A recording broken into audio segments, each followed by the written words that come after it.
This episode of the podcast is brought to you by our friends at Track Farms and their excellent CBD products. And the latest thing I'm obsessed with is the lotion that they sent me. I've obviously been doing a lot of jiu-jitsu in Kansas City, and we're going to talk about that on the episode today. And I've really been enjoying myself, except that I keep getting mat burn on my elbows, and that was driving me crazy. I tried a little bit of the Track Farms lotion that they just released, and it was phenomenal. It really helped me to just stop itching my arms, and it helped that inflammation go down, because that's what CBD does. So get yourself some CBD at track-farms.com.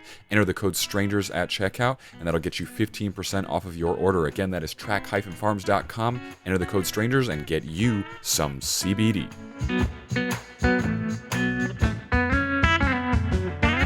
Jeremy Whorton, welcome to the podcast. Thanks, man. Glad Thanks to be for being here. I'm pretty excited about it. The listeners of this podcast may note that it didn't start as a jiu-jitsu podcast, but I was telling you before we started, I was like, I can't really help it if some of the most interesting people I've met happen to do jiu-jitsu. Like, that's just what it is.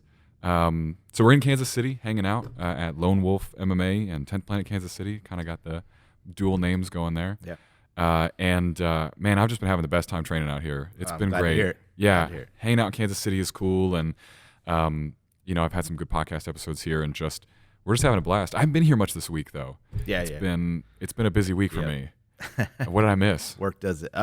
Starting the truck this month. So, definitely get we do truck and butterfly, our butterfly series together, and it really goes hand in hand. So yeah, this is one of the funnest curriculum months that we do for sure. Yeah, I don't want to miss that. No. I'm frustrated I have been missing.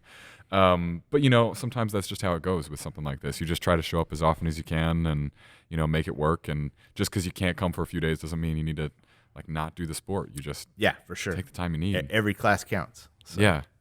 Well, it's always weird too, even when you get a small injury or something from jiu-jitsu, you just have to take a couple days, just sit out.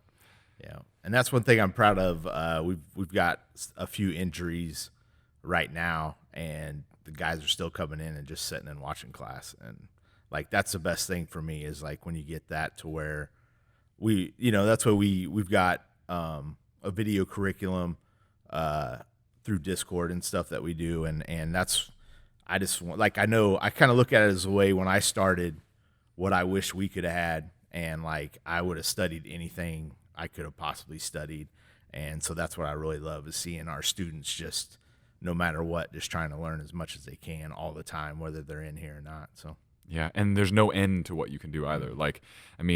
Even as I was getting started, there's so much where you're just I'm just going to spend the entire day on YouTube just watching things. Yeah. And it doesn't help that much, I noticed. YouTube's great, but I just don't feel like you can learn how to get something into your body, and it's all those little things. When you show us something in class, I'm going to do it wrong the first 5 times anyway until you come by and you're like, oh, you're missing that your hips need to be over there. You're completely missing that, and that's the thing that makes it start to work. Yeah, and I would also say that there is a little bit of learning there. It's just I don't feel like you realize it till later on. Because I tell my students all the time, one thing I learned really early on when I started the gym was, especially when I started it, I was teaching 7 days a week.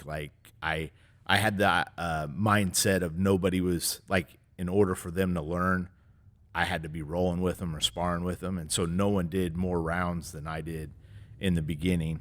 And that's one thing that I luckily just happened to figure out early on is whenever, especially in jiu-jitsu, whenever I felt like I got stuck and the pattern or the system that I was using at the time wasn't quite doing what I wanted it to do, I kind of took a break and I would just teach stand-up for a week or two. I can't do that now, but that's what I would do back then. And when you would come off of that layoff, it was your body absorbed everything and you didn't have the preconceived notions of what you were doing. And I'm going to start here every single time. You were just doing what you had in your body. And it just seemed like you could do whatever you want that first couple of days. It was just kind of a weird thing. And these guys that are getting injured and haven't been in here for a while, they're starting to come in and kind of say the same things too. And I'm just I think there's a part of us where our body kind of absorbs the information. It takes a little bit of time to do that rather than you just think you instantly learn it and then you just do it. And I think your brain kind of needs, and you see that with kids. I see that with kids. I was just talking with somebody the other day, how like the little kids, you'll try to teach them something and it's like they can't even do the first step. And you're like, this kid's never going to learn how to do a hip bump sweep or anything. Never does a single rep right. And you come in the next week and they do it perfect. Like, and it's just like, how did that happen? Little sponges. Yeah. Yeah. I think I had a guest on a while back. So my memory might be totally wrong of this. But Marcos Mena, who's this fantastic guitar player with the band Standards out of Los Angeles. And I think we were talking about video games, and I was talking about how bad I am at video games. I just can't learn them. I can't get good at them. And it's never interested me that much. But he was telling me, like, the key to learning things like that is to sort of obsess, but then also rest a lot. Like, to get a lot of sleep and just let yourself dream about these things. Let yourself process them as you're asleep. I thought that was really interesting, but it's been so important. I actually think that has helped me in jiu-jitsu, that part of jiu-jitsu that is, going to different gyms all the time, different approaches, different things. I think that's finally starting to become helpful. Like at the very beginning, it just sucked. Yeah. 'Cause I was always just the newest guy in the room. I'm like, I'm just trying to get my handle on the basics, and we're doing a completely different thing this week than last week. There's no continuity. This guy tells me to have this grip. This guy tells me to have this grip. But I think it's finally getting to that place where I can like absorb as I go and see how this puzzle's all going to come together. I don't know when that point is for most people, but I'm around month 4 right now, and I was telling you, I think it's starting to lock in. I think there's muscle memory that's happening. I think that I know like this is an option or this is an option, and you need at least 2 when it comes to jiu-jitsu. I feel like you can't just be like, this is the only way I know how to do this. You have to be able to use that to threaten something else. And a lot of it's just like I said, to me, the first step is knowing where you're trying to go. Like most people don't understand about cross-side. Like they would never probably go to cross-side if a jiu-jitsu coach wouldn't tell them to. And so I feel like that's usually the first step, is knowing where you go. You might not know how to get there, but at least you know how to get there, or you know where you're going. And then once you finally get there and stay there for a second, and that's a big aha moment, and then you can finally start attacking. And then like I was telling you before, like it's like riding a bike. Like it's super hard to get your balance and feel that balance of riding a bike, but once you get that balance, it's hard to take that away. And then it's just doing all the tricks and stuff that you want to on that bike, or jumping and stuff like that. Then that's the next step, but you never lose that balancing. Once you have that part, now you can just expand wherever you want to. So. Yeah. I mean, as opposed to day 1 where you walk in and, even like my day 1, I rolled with a few guys and I just got destroyed. I mean, I was like, I had no idea. And then, I did. I came in with a good idea of how that was going to go down, and that's pretty much how it went down. But I rolled with my instructor, who's Sonny Parlin out of Florida, and, he's giving me the space to attack. And I'm like, I don't know what to attack. You don't even understand the alphabet you're supposed to make words with. You're like, I don't know what a letter is. And now I feel like it's gotten to a place where it's so different, and it happens really quickly. But you have to get over that initial hump, and you have to just keep showing up, and just keep getting your ass handed to you by the blue belts, and just keep showing up, and eventually it won't suck quite as bad. And that's one of the reasons we don't let people roll if they've never had any experience or anything. We don't let them roll for about 2 or 3 weeks, just so they get an understanding of where they're trying to go. And plus, like, if you don't know what you're trying to do at all, and like the way I look at it is like somebody comes in here, especially if, they don't have much of an ego anyway. Right. Or very much confidence.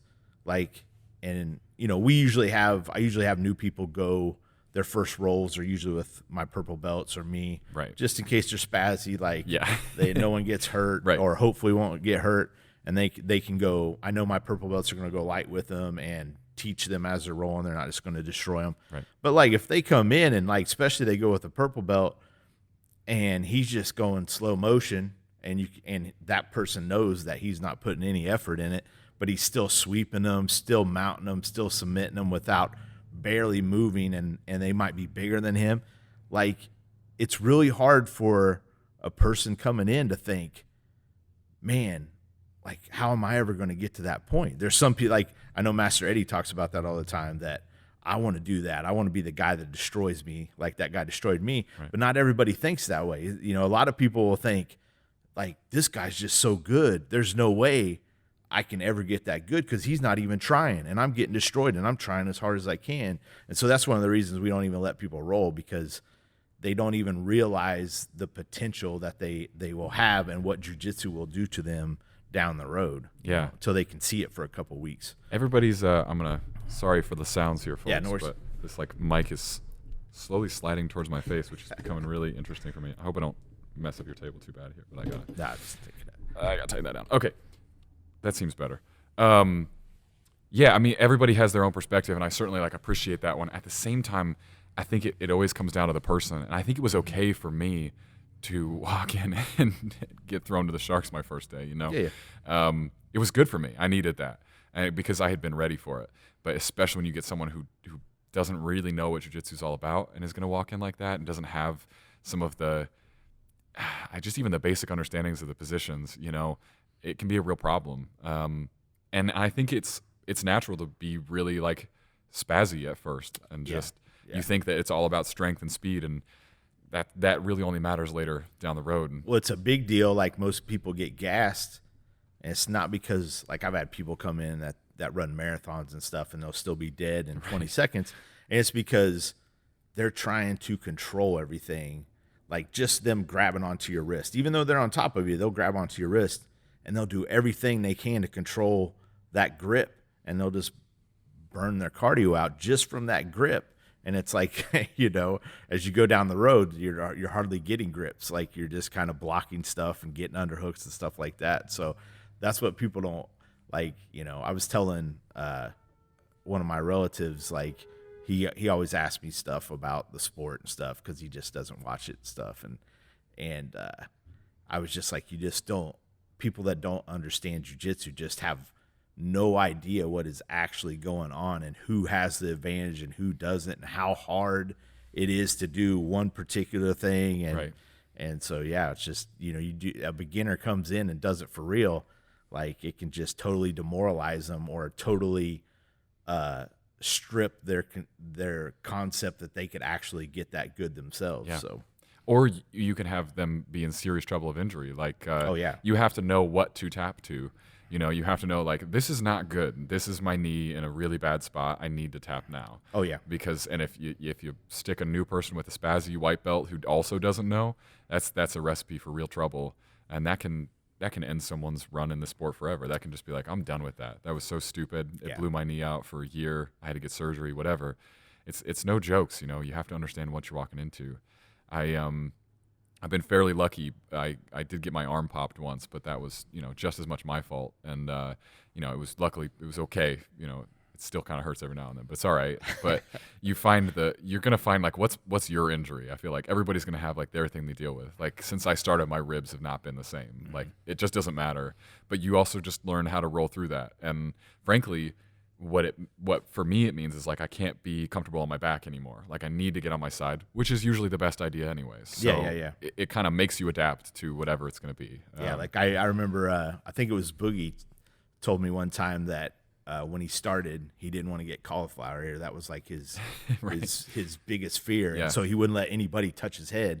And, it served him well. Like, he was like, it served me well as a white belt, like, not letting anybody touch my head out of fear of getting my ears hurt. And so it's just like sometimes little stuff like that, makes a big difference down the road of your jiu-jitsu career. You're going to have your own story. You're going to have your own approach. You're going to have your own game. And it's going to be based on a lot of things. Like, there's a lot that I feel different about as I'm learning it because I know I'm taller. I know I'm longer. And so certain things don't quite make sense in my body just right. And then certain things really make sense. Mm-hmm. And I just try to learn that, like, I know right now it doesn't matter at all. It's just get the basics down. But at some point, it's going to matter a lot. Oh, yeah. And knowing yourself and knowing your body and knowing how you move. And that's cool. One thing that I try to do here, too, is a lot of gyms have their own style. And, like, we kind of have our own style. But, like, one of the reasons I named the gym Lone Wolf MMA was, I looked at it as I wanted the individual to be the most important thing. And the team would be stronger because we were a pack of individuals. And so because we had so many different types of styles and games, that we were used to everything. So we went out in a competition, like, you know, and I feel like that's where a lot of classical BJJ, you know, just like dealing with the electric chair and stuff like that, they still haven't, you know, if you don't have somebody doing that to you on a daily basis, like it's really hard because there's different levels, you know, to all the moves. They're different, you know. It's like no one's going to rear choke you like Marcelo Garcia. You know, you might defend against everybody else, but like you haven't prepared for his squeeze. And so like that's one thing I'm proud of here is like I show our guys moves that I'm not good at. Like I'll admittedly say I don't use this, but I want to make sure that I see Master Eddie do that all the time too. Like I want to show them that this is a possibility. And like I've had guys that would just, you know, take it and run with it, and they'll be the best, you know, around here at doing that move. And it's like, you know, if I was doing only what I did and only, you know, what I was good at, like it would just, you know, it would be disadvantageous to my students, you know. So. Well, and to you too, because you'd literally only attract the type of student that can play the game you play. Yeah. Like it would feel so weird to come here and be like, that doesn't work for me. So yeah. I need something that's useful.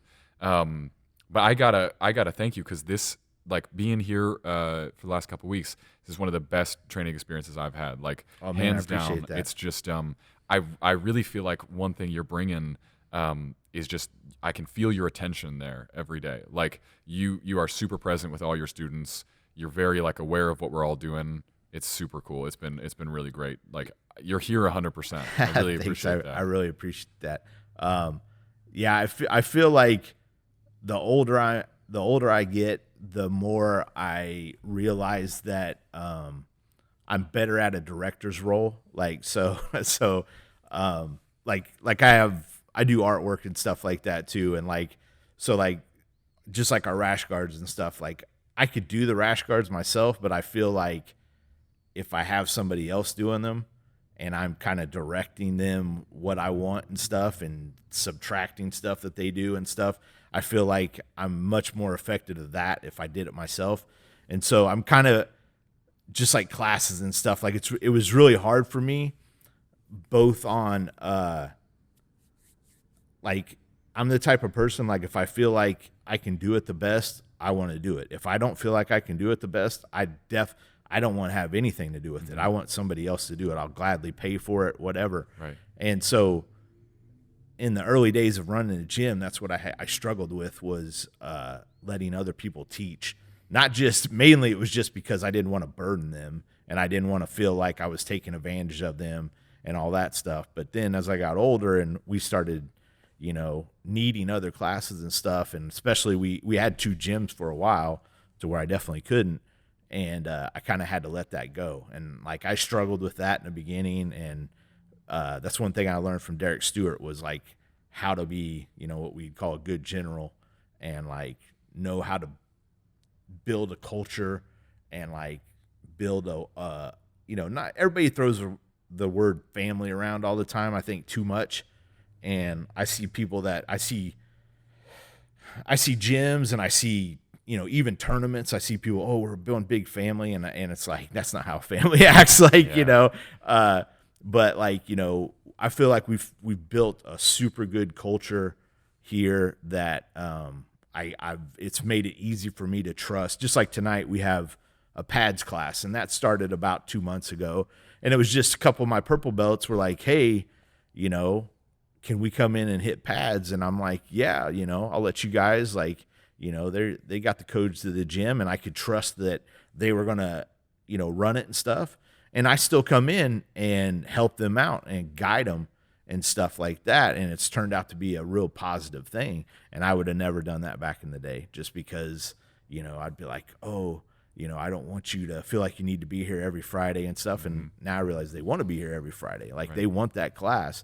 And so it's benefited the whole gym as a whole, you know, allowing me to kind of let go and, and, you know, that's what I kind of want. Like I'm getting to the point in my life where I'm trying to like get my life to where I want it to be. And like, just like I finally gave up my kids' classes, after we came back from COVID, because that was one of the things I got from COVID. Like when we came back, we didn't start our kids program back up just because there was so much uneasiness in the city and stuff, and it was going to be hard to do. And so we just had adult classes, and man, I loved it. It was the perfect schedule for me. Right. I was like, this is how I want to teach for the rest of my life.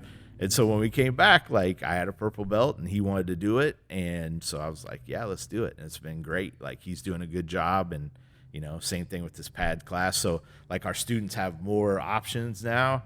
And I love it. I love having a class and not having to be there, but I love being able to come in and just give little advice and watch them coach and then give them a little advice on coaching. And then it trickles down to everybody. Yeah, well, and not only that, not only is it going to make your life easier, but I think it's going to make your people better because I feel like that teaching element is so important to make somebody better at what they do. Part of me thinks that understanding jiu-jitsu a little better now and improving and advancing is due to just how long I've been doing it. But I think that I also feel like Andrea and I were in Texas for a week couple weeks back, and we were just boondocking on her uncle's ranch. We just had days to ourselves. We spread out all these mats that we own, and I was just showing her some of the jiu-jitsu I'd learned. And after that, I was like, I'm so much better at this now because I just taught it to you, because I just put it in my body, and I had to tell you everything I was doing and what things make it easier and what things make it harder. And then as soon as I come back, I'm feeling way better. I'm doing better. So you have to be able to let other people teach for you, and you have to let them teach for their process too. Yeah, for sure. And that's one of the things is I tell my guys all the time. I heard Matt Whorton, the founder of Straight Blast Gym. I heard him say one time the hardest thing to teach somebody is something that you made up because you just did it. You just had constantly done it. There was no little tweak or somebody told you something that was an aha moment. And so especially the guys that already have a game, by the time you get to purple belt, they've already kind of got their moves and stuff. When they try to teach that stuff, they don't have an understanding of the stuff that they're really good at. And so just getting that understanding might help them create a new technique or make them just a little bit better, not to mention to make everybody else better by learning that technique that they develop. So yeah. I like how you're hitting on things that are really relevant for me right now as a business owner, because I'm attempting to do the same sorts of things. There's a book I really love that sort of changed how Andrew and I approach everything, which is called E-Myth. It's the E-Myth series. He's got E-Myth Mastery. I don't even remember which one it was, but his whole agenda is that there's a myth behind entrepreneurship, that it should be this grind and this hustle and you're head down and just that's what entrepreneurship is. And his vision is that actually is not being a good business owner. And he sort of lays out, I think what he lays out, I'm sorry if you've read this book recently, you know more than me, people, but I believe what he lays out is the idea of there's a technician, I think he says there's a manager, and then there's an owner. And he tries to move people. Most people start their business as a technician because they're really good at the thing that they do, but they're not actually acting as a good business owner. So you have to work your way up to be able to think like a business owner. And I struggle with that all the time. Me too. Because you're yeah, but I'm the best doing this thing. But then everything I let go of and give to my team, who is super good at what they do, it's better than what I do. They'll design a better looking site, and I'm oh, okay. So I've been holding on to this for years, and mine looks worse than yours. And so you're just it's a rewarding process because you're constantly learning. No, let that person do it. They're so much better than me. Yeah, and faster, and you feel the reward that they have for doing that thing, and you telling them good job. That's a reward. It's just like giving out a belt. Nothing is a greater joy to me as a coach than giving out a belt.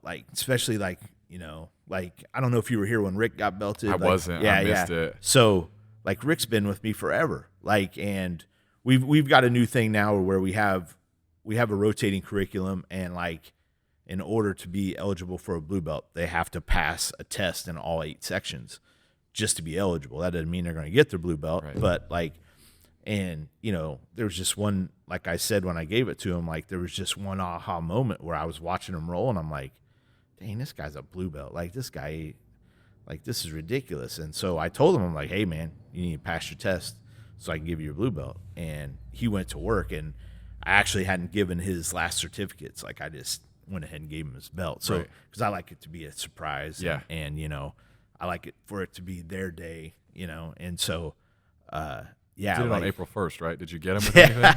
Because he was being a kind of a shit that day, man. Because he showed up. I was at morning class that day. That's why I missed the evening while you did it. And he, faked like he had his knee popped to another guy, which I thought was rude as hell. I was like, that It is was so elbow. I actually gave Steve, the guy he did that to, I gave him his blue belt Yeah, I too. saw So, that. Yeah. But yeah. We, like I said, it's kind of like 10th Planet used to come in wearing gis. So like some of my guys came in wearing gis that night and stuff. And yeah, I think that kind of helped get them in here. Like I tell everybody, like, I don't ever lie to you unless you're going to get your belt. Right. Like, that's what I'm going to pull some kind of shenanigans to make sure I know you're going to be here. Yeah. And everybody else is going to be here. And he even said, he was like, Jake, one of my first purple belt, like he came in dress clothes just to be here for it, and he was like, I saw Jake and thought, oh, I guess he's just visiting or whatever, and so, yeah, that's what, but back to the point, like, that's one thing I always tell my guys is, don't ever quit because of a piece of cloth. Like, people don't ever think about that, but like, especially in no-gi, like that belt, you're not using it for anything. It's just a piece of cloth. Yeah. When you look at it, as it actually is.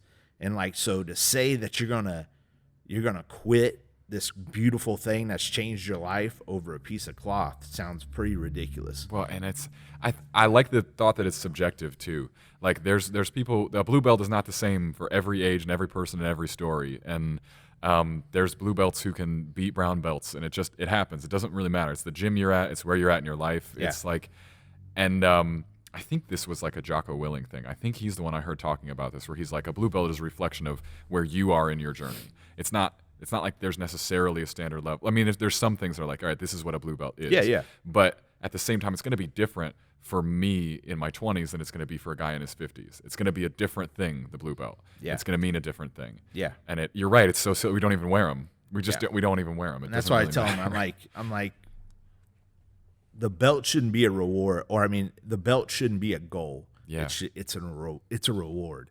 Like, I have saw that you've struggled through something, or sometimes it's a motivation. Like, I never really thought about this. I think it was BMAC was talking in the 10WO one time.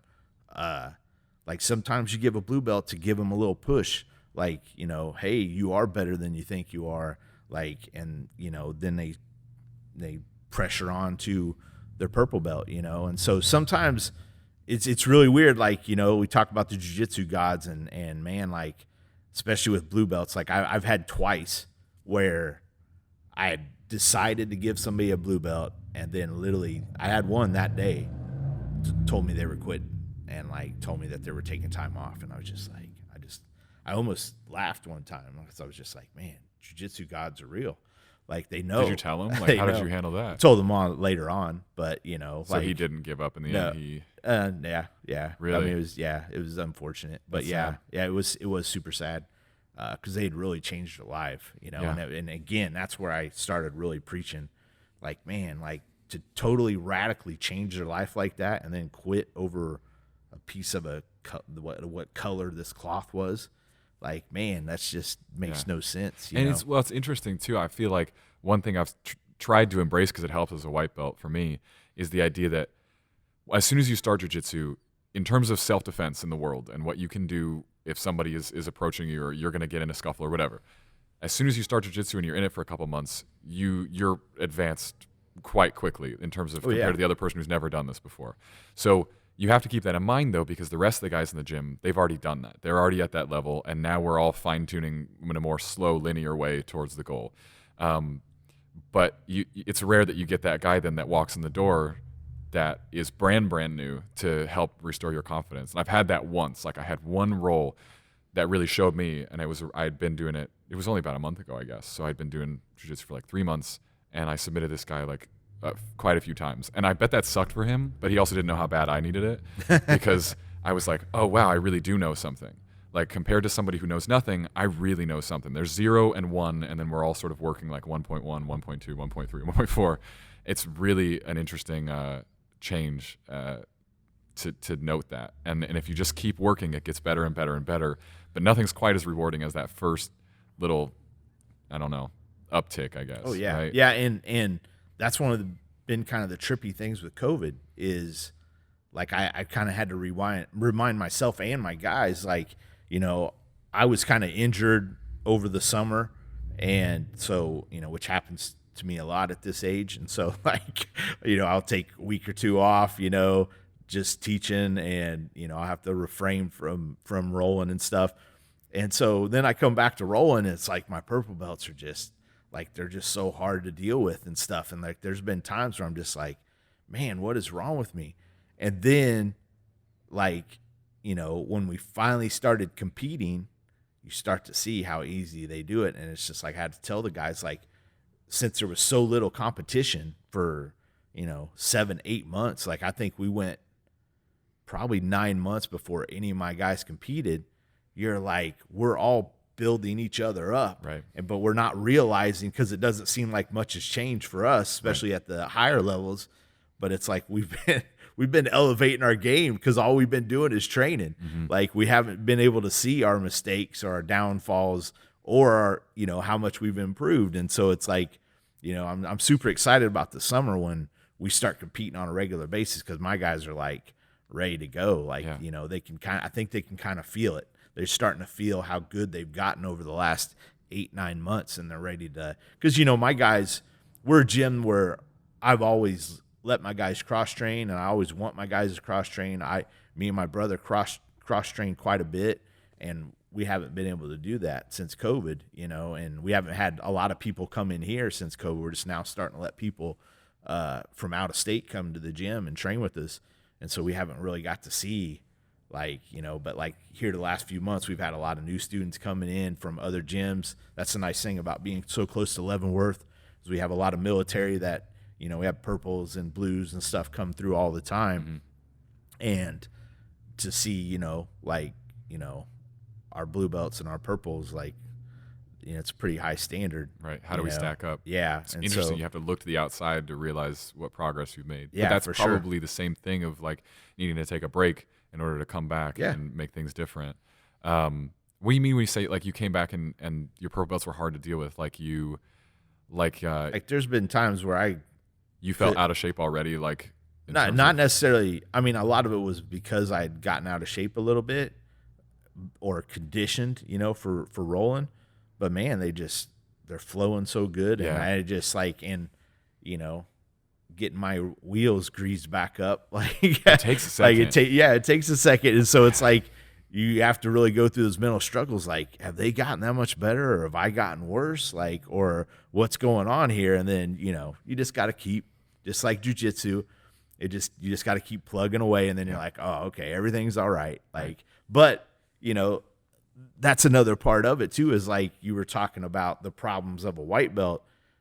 It's almost like, especially, and I think that's why so many blue belts quit too, is like almost like once you get the game down, like, you know, how you think there's less to learn, but it's like those problems that you run in seem so more catastrophic as a blue or a purple belt or even a brown belt, you know, than they do at a white belt. Because, like, at a white belt, you know you're going to get better. You've always got the excuse of, oh, they're a blue belt and a purple belt. Like, I'll get there someday. But when you start getting to blue belt and purple belt and you're struggling with a white belt sometimes, you're like, this is, like, I'm horrible. Like, I'm stuck. Like, I'm never going to get past this. And you just created a new fear for me. Thank you so much for that. Because you're right. I mean, I have it easy right now because I know it's all ahead. And as soon as you get there, you're right. You're going to be worried, like, did I take a step back? Oh, that's going to suck. That's going to be really hard to deal with, especially moving gym to gym where, again, blue belt means a different thing. It all means a different thing.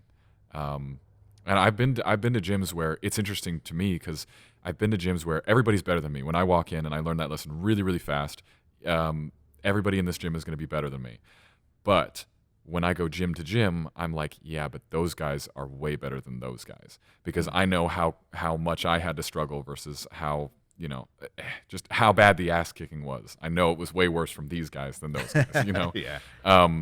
So for me, I think that's going to be lovely, an extra step of that, of wondering how much I suck. Yeah, and I don't want to continue traveling, be hyperbolic about it, but, like, you know, it's like, it's one of those deals where it's like, you already know everything. So it's like, how am I going to get past this problem?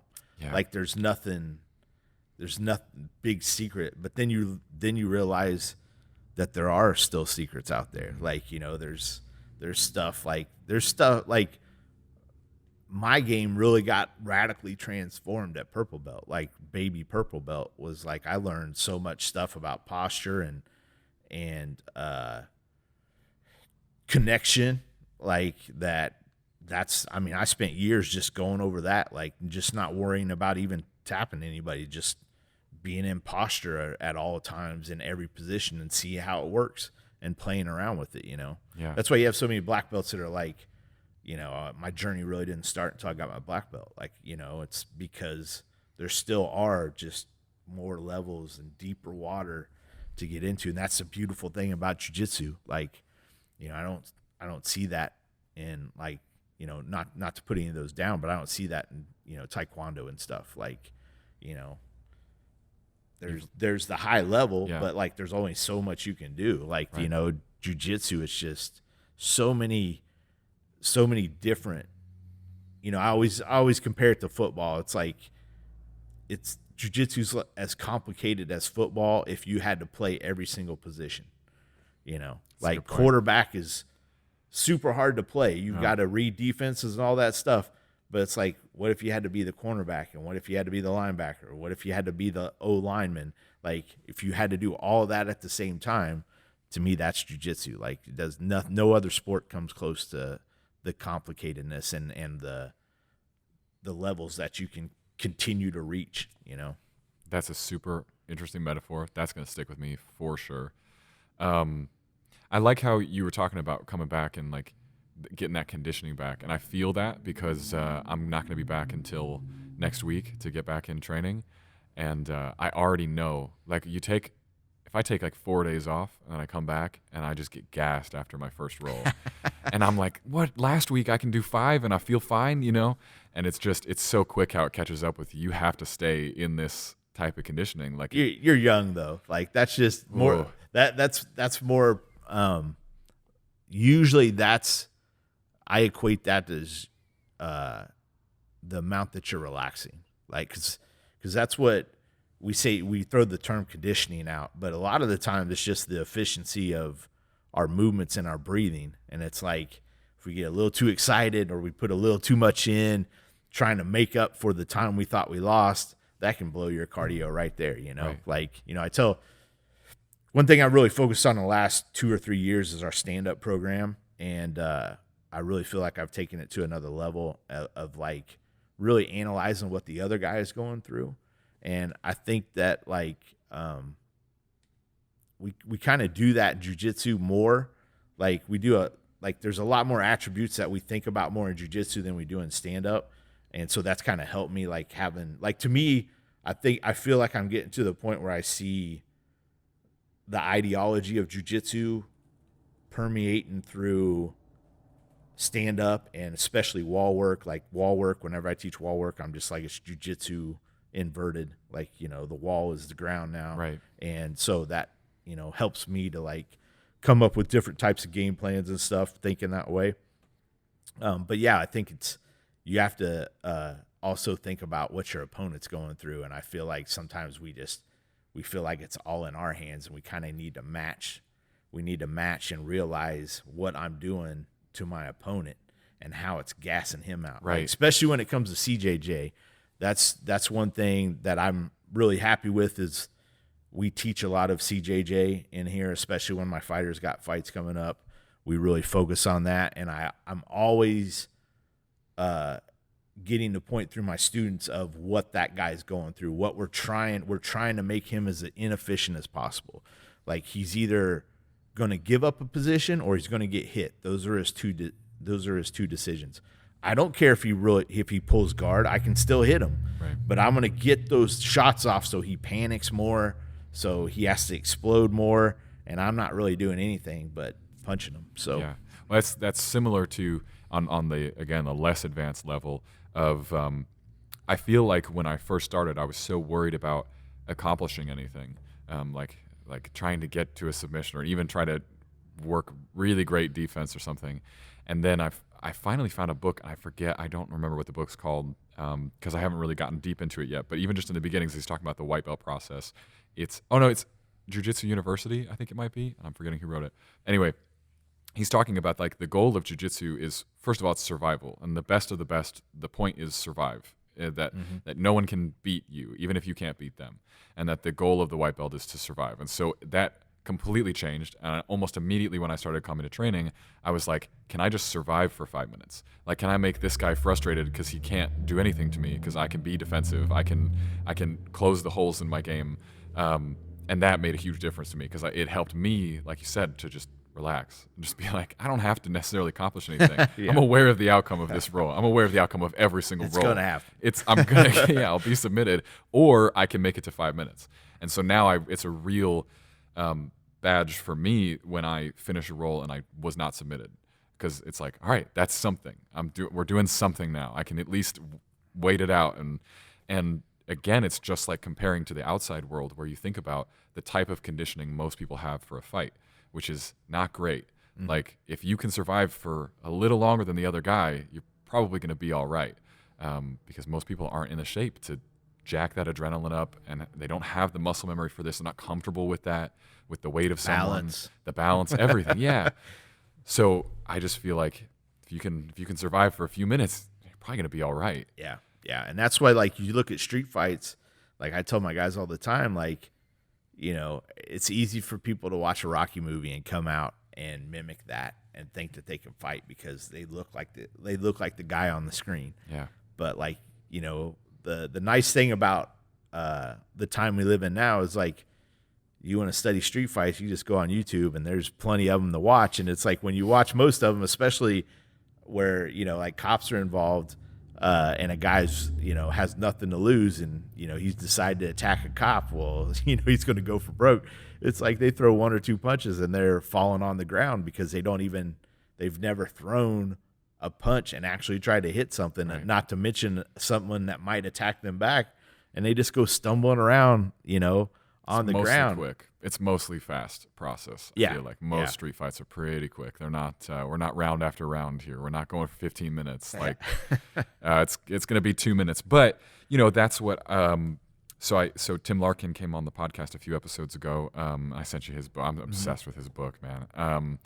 And he really helped to highlight to me where jiu-jitsu falls within the rules of self-defense, which is it's helpful, and body control is really helpful, but there's a whole lot more you need to think about when you're out in a real dangerous situation with actual violence being used. And he really completely changed my perspective on that. So now I see that as super useful to become comfortable with violence and to become comfortable with body control, but that there's so much more to self-defense, which is just completely being aware that the other person might not be following the same rules that you think they are.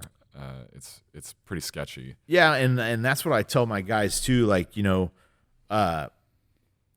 when, like, the common spazzy white belt that, like, you know, or you get a wrestler in here and wrestlers really try to control everything.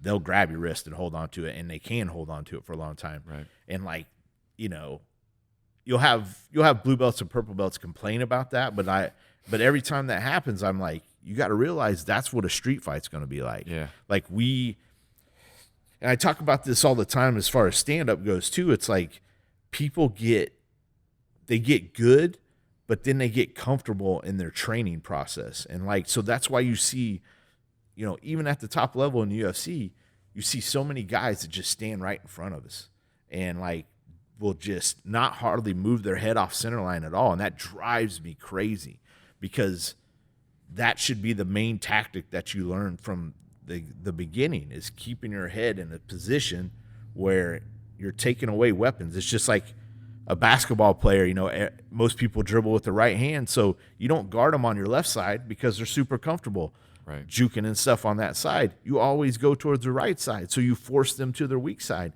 And, like, you know, kind of like passing in jiu-jitsu, everybody seems to pass to the right side of the guard player, and the guard player usually plays to the right side. And it's like, you know, people purposely pass to the left all the time because it's way easier for them, you know? And it's like, you see that at the top level. Guys get used to, they get better timing than the other people have at the gym. And so they rely on that timing. So then they get into a patty cake game where they both stand up in front of each other and whoever has the best timing is going to win. Right. And it's like, that's not a tactic. Like, you should look at it as a war. Like, you don't, it's ridiculous to us now that people used to stand in front of each other in lines and shoot at each other. Right. And it's like, why would you That's ever? a really good point. Why would you ever do that? Yeah. But that was the training method back then. Yeah. And it's like, you see so many fighters, they win in gyms, and especially the bully mentality. One thing that I pride ourselves about is, or my gym about, is that I teach my guys to fight backing up. And there's a lot of UFC fighters even, you can tell they don't hardly ever throw or counter fighting back up. That's just like Ngannou. Like, everybody was talking like, do you think he's gotten any better? It was a lucky punch. I'm like, when he threw that counter left hook that dropped Stipe, like, that took skill. Like, he had to practice that, and a lot of people don't ever practice. They're bullies in the gym. They're always going to go a little bit harder and be a little bit stiffer than the person they're going with in the gym because they're the biggest dude. Mm-hmm. And then when someone starts backing them up, they don't know how to fight that way. Right. So I feel like that's the next evolution of the sport. And you're starting to see it with the younger guys coming up, especially when they were having fights in Abu Dhabi and stuff, like those guys that were fighting like every 3 weeks. You're starting to see that like they're the contender stuff. Is that what that was? Yeah. Well, no, I mean, it was just, it seemed like, because like the UFC had a lot of catching up to do once they got Fight Island rolling. Right. And so it was like, even now they're still going like every weekend. Like, yeah. it was like a rarity to have a break last week, and yeah. So they're just throwing all these young guys in there. And if you watch the prelims, like the prelims have been just straight fire, like the whole summer till now. And you're starting to see that guys are starting to like really hit angles and move in different ways than your standard, I'm going to stay in one stance and we're going to see who has the best timing, right. Can we talk about that for a minute? Like, can you imagine being the person who has to like kneel down in a giant line of people and just let guns fire at you because it's sort of the other side of the turn? Like, what? There is nothing in my body as an instinct that's like, yeah, I'm just going to sit here. It's their turn. Like, where was the instinct to survive for those guys? I totally do not understand, man. Yeah, that's a good question. That is really odd. That's super odd. Well, I mean, we talk about it all the time here, like how each generation gets a little bit weaker. Like, I think it goes in cycles. The one I always talk on the podcast is that quote that's good times make for soft men, which makes for bad times, which makes for hard men, which makes for good times. Like, I think it's completely cyclical, and I don't know where we're at right now in terms of that cycle. But this day of technology, like, it's like since the Industrial Revolution, it's really been hard to say, especially after we got past the World War II. It's really hard to say, for at least in our country, that the generation before, the generation that's present had it harder than the generation before. Like, so we've had a nonstop downhill ride of getting softer and softer, I feel like, anyway. And now technology just, like, there's still some incredibly tough human beings. Like, it seems like in the UFC, people are taking way more punishment than they've ever been able to take before. But man, you watch some of the,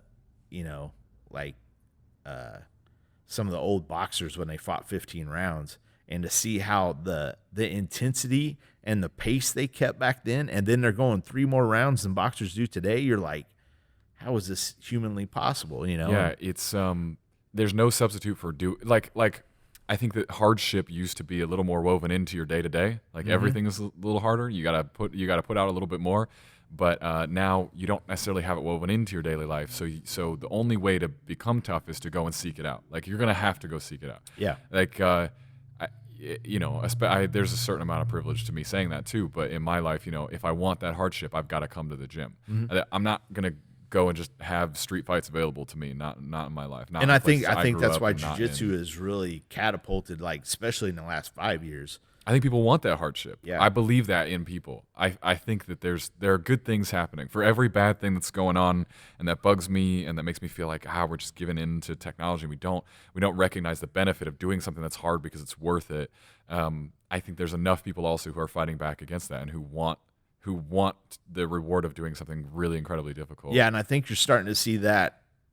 And I think that goes not just like what we're thinking of physically and, like, accommodations and stuff. But I think freedom wise too, I think, with, whether you want to call cancel culture or just, PC or, I just feel like you're starting to see a young generation that's just like kind of like you said, I think the cycle is getting to the end where it's like, no, you're not going to tell me what to do. Like, I'm not going to conform to what you're telling me what to do. Where I feel like we've really been going towards freedom and equality for a while, and I think it's kind of that part's, there's starting to be rules being put on us by outside forces, and I feel like even the young generation is kind of feeling that and going, no. So I feel like if there is something that's turning back around, I feel like it's, in the ways of freedom, that like people are like, wait, we're getting a little crazy. Like, you're not going to tell me what to do. And I think that's going to start. And I think that's why people that do jiu-jitsu seem way happier. And I feel like that's why jiu-jitsu has grown so much. Cause I think people are like, I'm going to go to a place where I'm not going to be judged. Like, I'm going to work hard. I'm going to struggle, and I'm going to go through this struggle that I wouldn't get any other way because I can order food and have it delivered to my house. Yeah. Like, I don't have to hunt or anything like that. And I think there's a piece in us as human beings that long for that and need that. Yeah. And so I think that's one of the reasons that MMA and, I'm glad to be a part and dedicated my life to MMA with, what's happened, like them being the first to do sold out stadiums and stuff like that. Like, it's just, to me, like the ideology of jiu-jitsu and MMA permeates everything that's going on right now. Well, it's deeply ingrained within us, the want to fight and the want to watch fights. There's nothing. There's very few things that are older than that. But what is kind of, so I think you're right. But that's the thing that gives me hope, is that people, I think, are seeking out hardship, and as long as people keep seeking out hardship, it's going to be fine. Yep. But where was I going with? I got really distracted because my low battery indicator just came up, and that just, my brain just leaves that. Panic mode. Yeah, but there's nothing that's going to be quite as hard as having that just as a part of your daily life. Like, we will never be as tough as the guy that, to get his water, had to walk 2 miles to go and then carry it back. Like, I won't be as tough as that guy ever. I can go to the gym every single day. It's not going to matter because it's not like a core part of my survival. So we just do our best with what we have. But there's benefits to this side of things too, with all of that technological advancement, because random incidents don't have to ruin something. So, like, the harshness of nature used to be like, if you got your leg broken, now you're going to die out in the woods, right?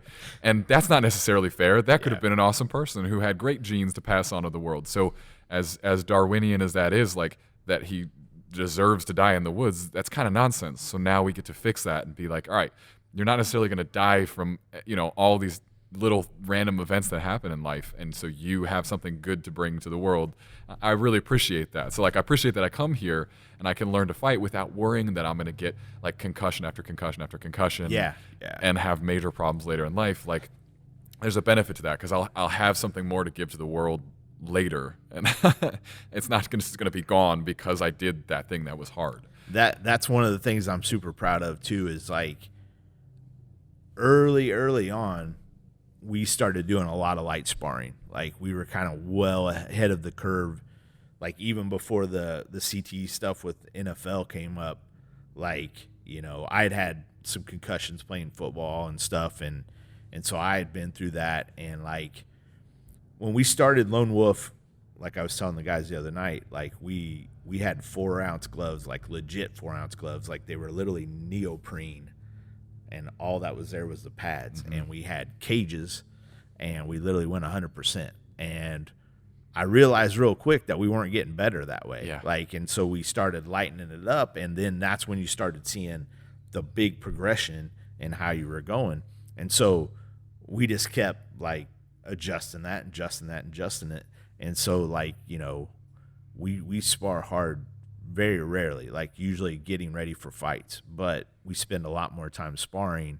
And so I feel like we get better and are more prepared than our fighters would be if we went hard all the time. Because for one, you're going to have less students, but two, like, you're not going to get the chance for your brain to catch up with your timing. Yeah. Like, you got to survive. Yeah. And like, if it's about survival, like you're just not going to have the time to get better and to throw those techniques and fail. Like, that's why you get so good at jiu-jitsu, is because you can always tap out. Yeah. Like, and so you can Yeah, get if you got your arm broken every single time, Yeah. you would never get a whole lot better. It's like, if you can fail without harsh consequences, like you'll go for flying arm bars and stuff like that, you know, like, you know, a lot more. It's just like, you know, you can't, if you're going hard and stand up, like, you know, you're going to get knocked out. And then if you're smart, you'll stay out of the gym for a month. Yeah. And if you're not, it'll keep. I've had guys that unfortunately got clipped and it really shook them, and they were never able to come back from that. Like, and it sucks. Yeah. You want to remove all the safety nets, because that sometimes leads to like true progress and innovation and all these things. But at the same time, you need them there, because how much less would the world have if everybody was constantly just dying from everything that randomly could happen to them? And like on the like the part you're talking about, we talk about all the time, like when what happens when stem cell technology gets to where it's like we don't have to worry about anything. Like, oh, we tore ACL, you know, it's brand new again. Like, imagine like you could have a 26-year-old body when you're 45, like just every now and then few injections, and you're like, what's the sports world going to be like then? Like, if you don't ever have to, you don't have to worry about injuries compared to previous generations. Like, we're kind of already there, right? Oh yeah. Like, and we know so much more about recovery. We know, like, all right, you shouldn't be eating that. We need to wear shoes that don't do that to your feet. We need to, you know, there's so much more we surgeries are getting know. So much better. Yeah. Like, it's crazy. Yeah. And you're right. I don't know where that all goes. I like to think about it a lot because it freaks me out. Trying to wonder and trying to I mean, we talk about steroids, but it's like just like take that out of the equation. Like, just imagine being injury free for decade upon decade. Like, what could an athlete accomplish? You know, and are those athletes that just never seem to get hurt and they accomplish a lot. But like, when everybody has that, because who knows? For every one of those, there's 10, there's 20 that. That would have, you know, how many stories of, oh, he could have beat anybody. Yeah. And then blew out his ACL, you know, just totally blew out his knee his first year in college. Yeah. Like, how many of those guys could have been the greatest of all time we never knew about? Right. You know? So. And that's part of the amazing thing about life too. And you don't know what, the interesting thing though is you don't know what you can achieve after a disaster either. So we don't want to prevent all disasters and all bad things. Mm-hmm. Tim Larkin's actually a really good example. He was set to become a Navy SEAL. He was like top of his class. He was going through butts. He was doing all the things. And on one of their diving exercises, there was like a wave under the ocean that like burst his eardrum. And so first of all, the story is really freaky because he like lost all perception of up or down, which is super dangerous when you're underwater. Yeah. And so they hauled him back up. He's like leaking fluid out of, you know, his ear, and immediately he's disqualified from being a SEAL. And that was his whole life. But then he turns that around and becomes this self-defense guru and changes the lives of so many people. And so you don't know what disaster leads you to a good thing either. There's some sort of cosmic balance, I guess, to it. And, you know, it's more about making yourself prepared to handle anything that comes your way, and hopefully to be able to fail softly, to be able to fail in a way where his eardrum burst, he didn't die in the water. He's able to come back out. He's able to do other things. There's a lot more in the world to do, and he's able to do a good thing. So you want some sort of safety net. We have it to an extent. Yeah. One thing that helped me in that regard was 10 years ago, last month, and if I stop talking, this is kind of hard for me to talk about, but we had a fire and me and my wife lost everything. Our apartment burned down and all that stuff. And at the same time, like within a 3-week period, my top student and one of my best friends, he was in my wedding, like he split off from me and started his own gym, and we were in direct competition. It was one of those deals that every MMA gym owner has, you know, and that was almost worse than losing all my possessions and stuff. But the one thing that I read that kind of, because I was just kind of like in a place where I'm like, I feel like I've been a good person, and it's like, why is this all happening to me? And I forget what it was in, but I heard it, and it said, whenever your life needs to expand, your life will contract. And whenever your life expands too much, or I mean, whenever you need to contract, your life will expand. And that kind of helped me figure out, like, because at that point, I was in a bad spot, like ego-wise, as far as like, I developed all these MMA fighters, and I felt like I was one of the best coaches around, and I felt like I had attained all this knowledge, like I'd read all these books and had them highlighted and all that stuff, and I'd gotten to a point where I'd kind of gotten lazy as far as being a martial artist, because I feel like I'd gotten to a point where I could be like, oh, well, look all these books I've read, look all these videotapes I've studied and all that stuff, and look at all my good fighters that I have and stuff like that. But I had really contracted, I needed to expand as a martial artist. And so my life contracted big time. Like all of a sudden I didn't have my top student. I didn't have all my books. I didn't have all this stuff I thought I had that made me legit. And so like, it was almost like I had to start back over as far as martial arts wise.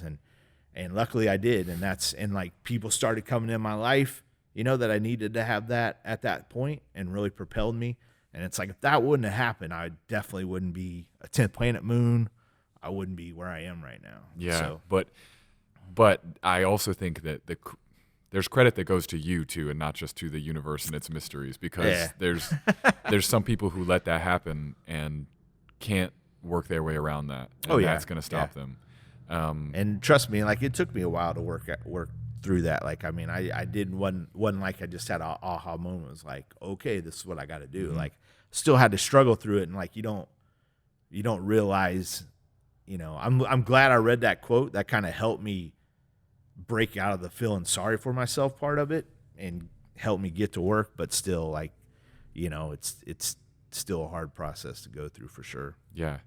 And as long as you have no regrets and you're happy with where your life's at, and you're grateful for what you have in any given moment, then everything that led up to that is just perfect. It's just all exactly how it's supposed to be. Yeah. And there's so many things that feel like complete disaster when you're in them that turn out to be great. Like I'm very happy. I have the best life. I'm really grateful for all of it.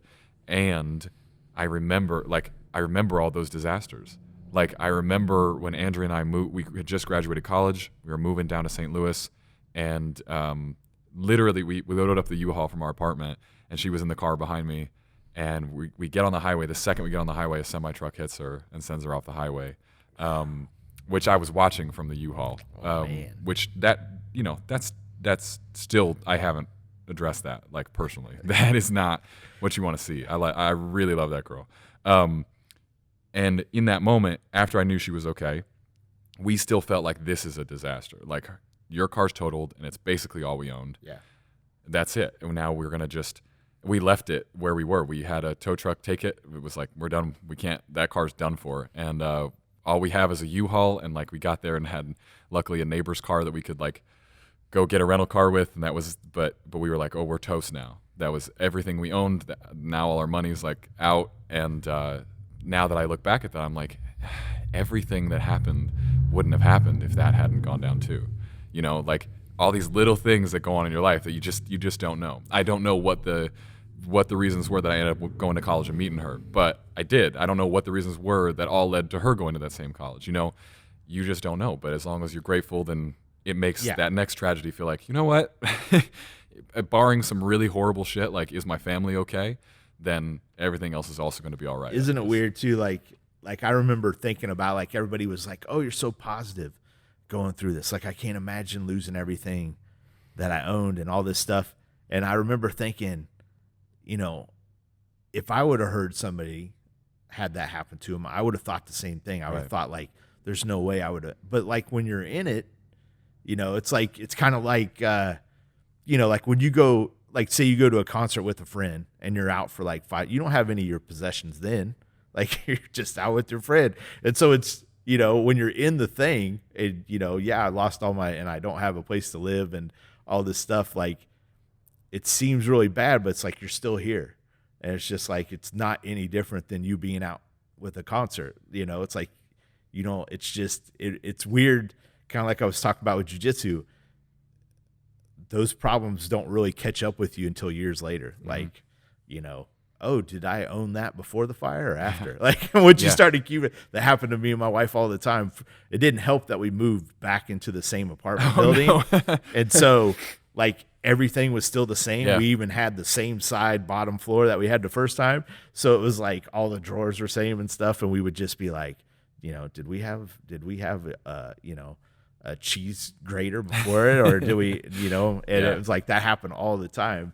And so it's like, it's kind of a weird deal. Like, you think life, when you hear about bad stuff happening, you're like, man, like, that would be horrible. I don't think I could make it through that. And it's like, no, you're still there. Like, unless it's like a loss of a family member, that's totally different. But like possession wise, it's like, you'll come back. And luckily, time really does heal a lot of wounds. Like, it just does. It just does. It's funny. This year is our 10th year. And I remember when we hit our 5 year, I thought, man, when we hit our 10, like, this was the first year I never thought about it. Like, it took 10 years for me to go, oh, yeah, that happened last month. Right. Like, yeah.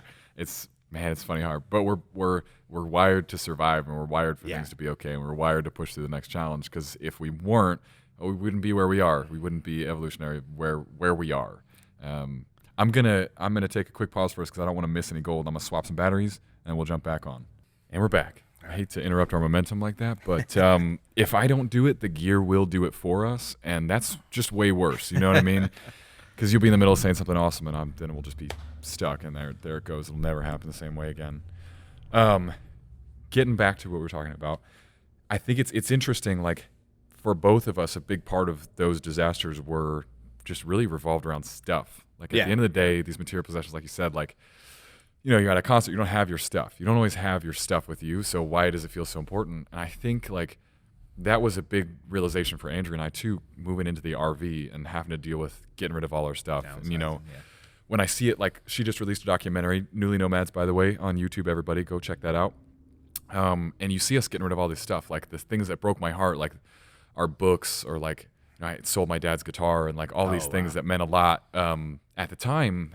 And it sucked, but now I watch it, and it doesn't even hurt anymore. It's like, well, that was okay. That was the right call. That was a good step in life, because again, time heals those wounds, and you're okay with it. I'm really obsessed with Chuck Palahniuk, who wrote Fight Club and a number of other really fucked up books, like beyond fucked up. Like, don't read those books unless you're ready to embrace like what freedom of speech is all about. But the quote in there is, the things you own start to own you. And I constantly feel that, like, now that we have done that once too, every time I see something that I own, or it's like out, or there's too much clutter even in the RV, I'm like, I get so frustrated, because I'm like, it's owning me again. Like, it's in charge of me again, isn't it? And it just creeps up on you, man. See, that happened to me big time too, was when because we didn't have insurance or anything, and luckily, like, the community helped us out a lot, which I'll be forever grateful. But I was kind of the same way. Like, when we got back into the apartment, we started like, oh, we need this, we need that. Like, my wife was kind of the opposite. She was like, well, I think she was trying to get stuff to feel normal. Mm-hmm. Like, and me, I was just so like, I didn't want to buy anything. Yeah. Like, I didn't want to get possessions back, because I think part of it was like, I don't need it. Like, I don't want to accumulate all the stuff, because you realize how much stuff you lost and stuff. And like, a big thing for me, I had a big, I don't know, it's probably about 10 months after the fire. Like, I was trying to be strong and all that stuff for everybody else. And like I said, everybody was like, oh, how are you so positive and stuff? And I'm just like, it's not a big deal, like, blah, blah, blah. And I remember I went to St. Joe one time, and I went there to get something. I can't even remember. And then I didn't end up getting it. And then I was like, well, I'm here. I'm going to go ahead and at least go find a place to eat. I drove this one spot and was like, no. And then I drove to another spot. I was like, no. And I drove to another one. And finally, the third time, I was just like, what the fuck is wrong with me? Like, I just couldn't make a decision. And like, it was a huge breakthrough. And then after that, I felt fine. Like, it was like I had to kind of like come to terms with something was wrong with me. Like, and I might have had depression. I don't know. Like, because I don't ever want to feel like I'm a depressed person, but like, I just never forgot that moment. I was like, something was broken in me. Yeah. And I finally had to be like, what the fuck is wrong with you? And like, I didn't go anywhere. I drove home. I drove 30 minutes back home and didn't do anything. Like, I was so frustrated with myself not making a decision. And like, it's weird because I kind of felt like stuff like that happened with COVID too. Like a thing for me is we would gamble. Like, we went to Vegas and stuff and gambled. Well, we got to gamble in here and stuff, and nothing out of control, but it was more than I wanted to. And so when COVID hit, like, I stopped. And like, it literally, when the shutdowns hit their year anniversary, I went out with my sister just like we would any other time, and like, did the same thing. And I was just like, nah, I'm done with this. Yeah. Like, I don't need this anymore. Yeah. Like, the juice isn't worth the squeeze. And like, I could realize that. And so it's weird how our perceptions of that stuff and the possessions can, like, I always tell them, like, you're a hoarder, like, burn everything you get. You'll never be a hoarder again. Right. Yeah. Well, and there's part of it that's like there's like a fear. Like, when I hear you saying, like, you can't even decide on like a restaurant, or like you don't want that stuff back, there's a fear to putting yourself back out there in a way. And in a way, acquiring some things was putting yourself back out there. Yeah, it's like, I guess so. Yeah. When that girl breaks your heart and you're like, oh, I'm never ever gonna date anybody ever again. It was too much. But then a couple months later, you forget about it, and we're wired to want to be open, and I think that the more of those different hardships you go through, and that's why finding hardship is so important, because the more of them you go through, the more you realize that the only thing that you can make invincible is your own mind. Like, nothing else can you force to be invincible, but you have control over that. Man, that's like, fuck, that makes me think of V for Vendetta a lot. Like, do you know that movie at all? Oh, yeah. You know that movie? Yeah. When he breaks her down and he shows her, like, oh, this is the one thing that I could never take from you, like, was your brain. Super fucked up moment in that movie, by the way. But Alan Moore, he's man, I love that movie. dude. I'm gonna go watch that tonight. But that's true, and the more times you do things that absolutely suck and that are hard to do, and you take risk, the better off you're going to be in the end, as you strengthen your own brain to handle that. Well, I remember like, one of my epiphanies with jiu-jitsu was like, or owning the gym anyway. Like, I posted this one time on Facebook, like, when I first got my gym, like, you were just thinking of like, oh, I got to get wall mats, and I'll get, exercise balls and punching bags and stuff like that. Right. And it's like, especially when we had two gyms and then contracting it back to one gym again, like, it seems like and we've still been updating the gym and stuff, but it's like, I wrote one time that, in the beginning, just like in jiu-jitsu, you were trying to accumulate as many techniques and as much stuff as possible. Yeah. And then when you got to a certain point, you were just trying to get rid of everything that you could possibly get rid of. And so, like, because now it's like, I want as much space as possible. Like, even this right here, like, I'm probably going to get rid of this stuff at some point, because I'm like, how much do I really use this? And like, the fire really kind of helped propel me to that too. It's like, how much do you really, what's super important? Yeah. Like you said, like, the things that I really miss is the books, because like, I highlighted all my books, wrote notes in all my books, and it's like, sure, I could go read those books again, but it's like, I can't get my 25-year-old self back when I made those notes, and I also I made a comic, and I made it right before I started the school, and it took me about a year and a half, because like I went to college for computer graphics. And we're talking, I don't want to give my age away, but like, we're talking like when, the laser color printer was like as big as this table, and like, you had to pay $3 for each print that you did, because it was such a huge deal. Right. And I think processors were like not even to 100, yet, like megabytes, not gigabytes. And like, so anyway, like, when I got out of college, I probably didn't touch a computer for like 6, so I had to teach myself how to use Photoshop again and all this stuff. So it took me a long time. We got married and I started the gym, so I finally got to a place where I was comfortable. Spent about 6 months and went through and colored everything and got it literally ready for print, and for whatever reason I didn't print it for like 8-9 months. and I lost that. No. Like, yeah. It's like, and not only that, but I had like the next 11 written out already too. And it's like, did you recreate? Did you restart? No. Like, it's one of those deals it's where the cloud now. You don't even have to worry about fire anymore. Yeah, I know. And it's funny because like it happened on a Saturday morning. We got woken up at probably like 5:30 in the morning by a cop banging on our window. Instantly knew it was a fire. Like, I'm the type of guy that's one of the reasons I like jiu-jitsu. I'm really efficient. I already had an efficient plan to get out, and I'm like, get up, get your phone, get your car keys.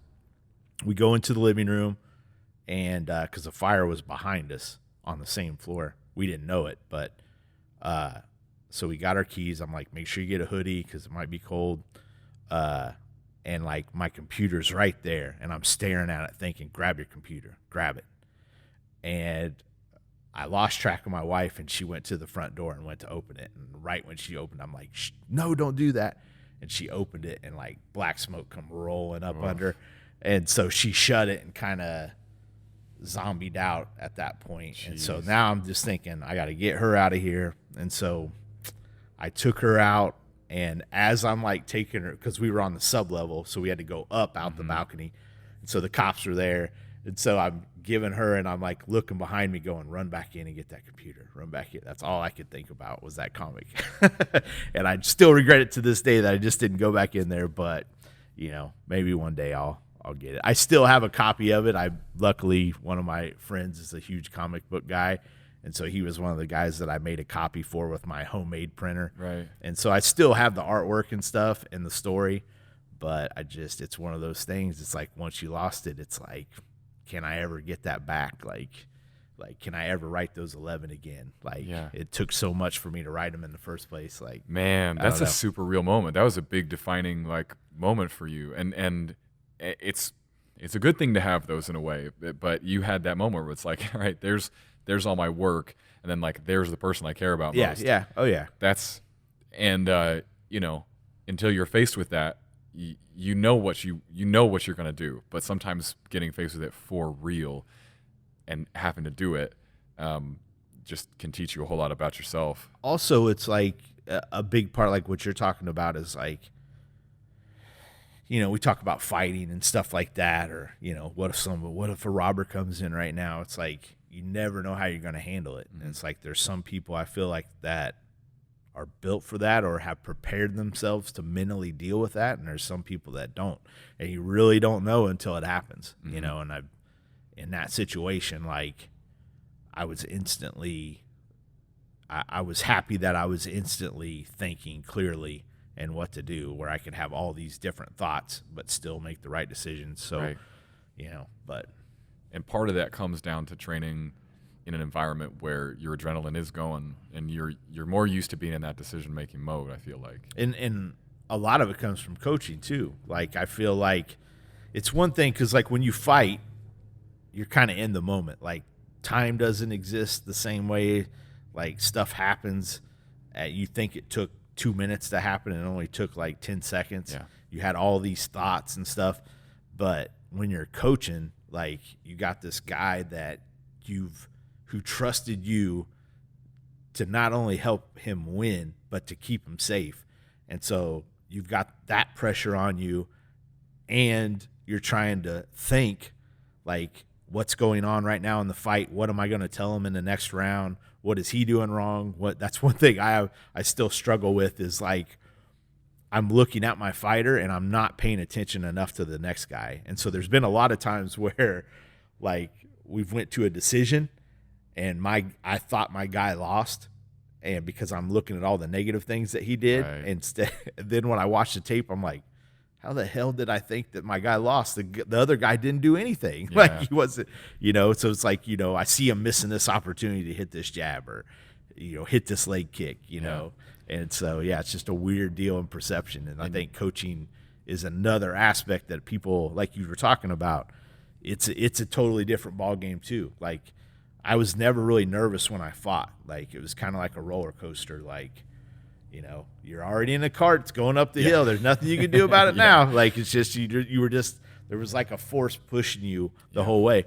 But when you're a coach, like, you know, there's times where I've gotten nauseous and sick, and because of just like you said, like, you've got this person counting on you to have trained you and to, you know, not only make you win, but to make sure that you're safe and stuff and capable. So, and not telling you to like knee a downed opponent in the face kind of stuff, Yeah. you know, it's good, what good coaching does, but then you have to live with that afterwards, that you told the guy to go ahead and do that. oh yeah.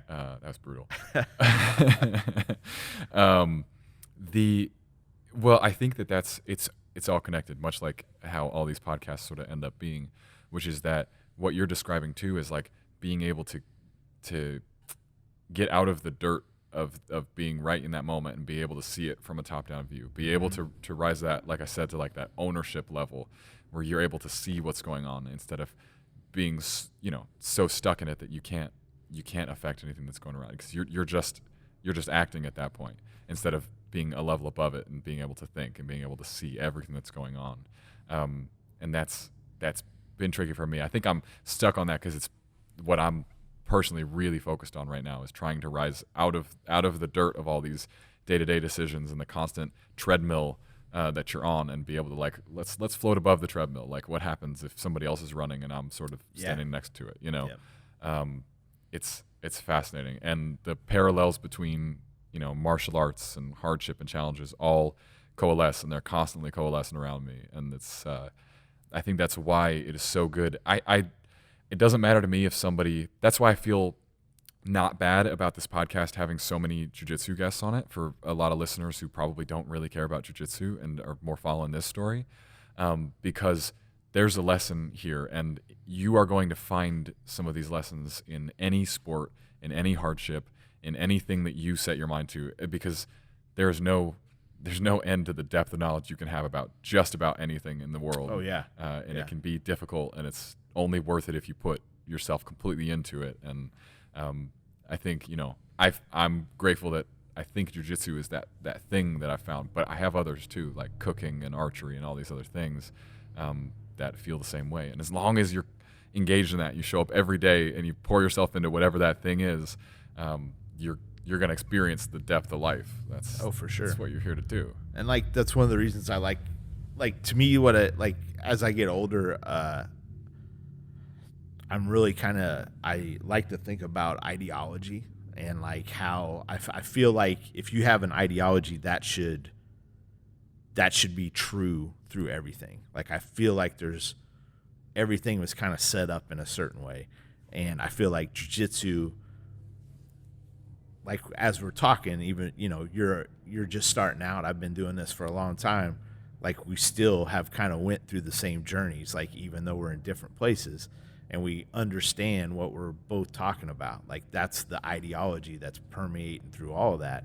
And then, like you said, as you go more, you see that ideology permeate through stand-up, through wrestling, through football. Like, I constantly use football references, and, you know, sometimes basketball, sometimes baseball references, because, you know, the mechanics end up being the same on some type of level. Mm-hmm. And then, like you said, then it starts permeating through your life too, and you start seeing the lessons you learned in jiu-jitsu permeate. Like, one thing that always, and I'm just starting to realize it now, is I remember Matt Whorton said that the reason he liked jiu-jitsu or was fascinated was because people seemed to do jiu-jitsu, their jiu-jitsu fit their personality. So, like, if you were a controlling person, you were a smashing guy that smothered people.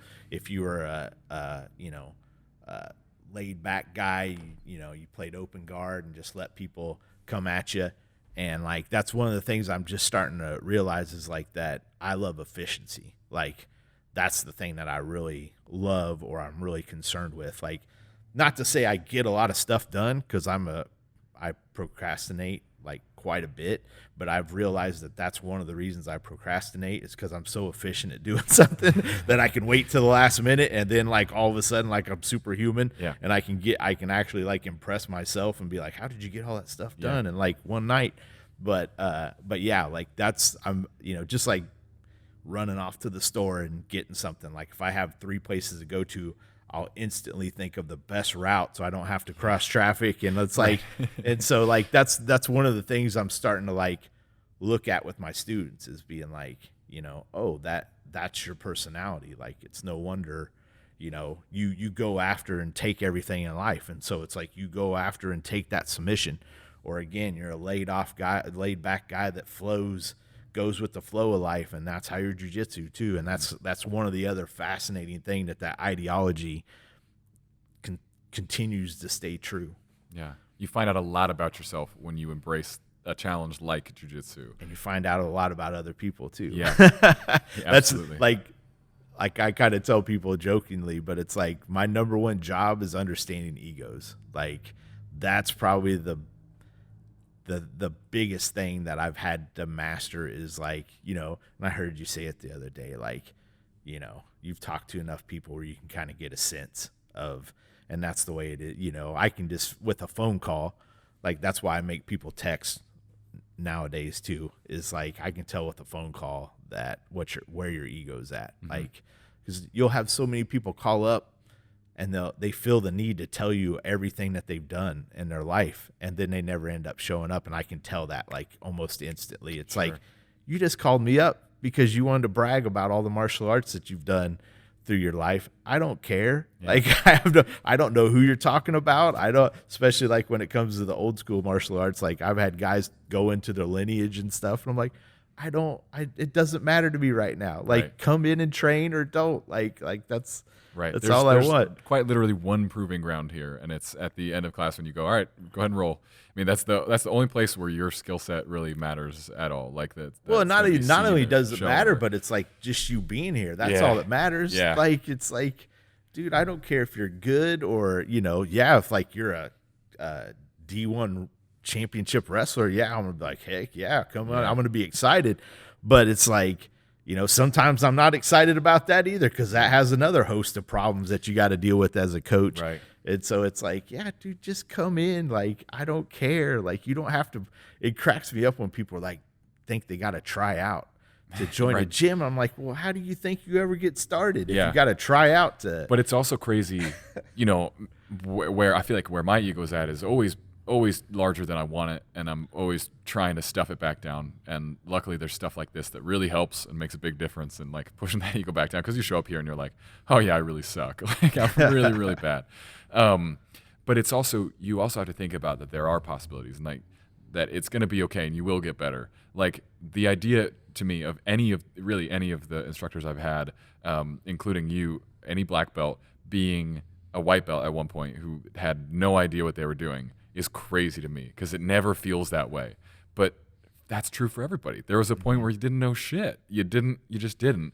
And it, you know, the story might be a little different because the sport's in a different place now than when you started, but it was still the same. It was still like you were new at one point. You were brand new. Super new. Yeah. And like me, I had to figure it out, like, because there was no jiu-jitsu places around here.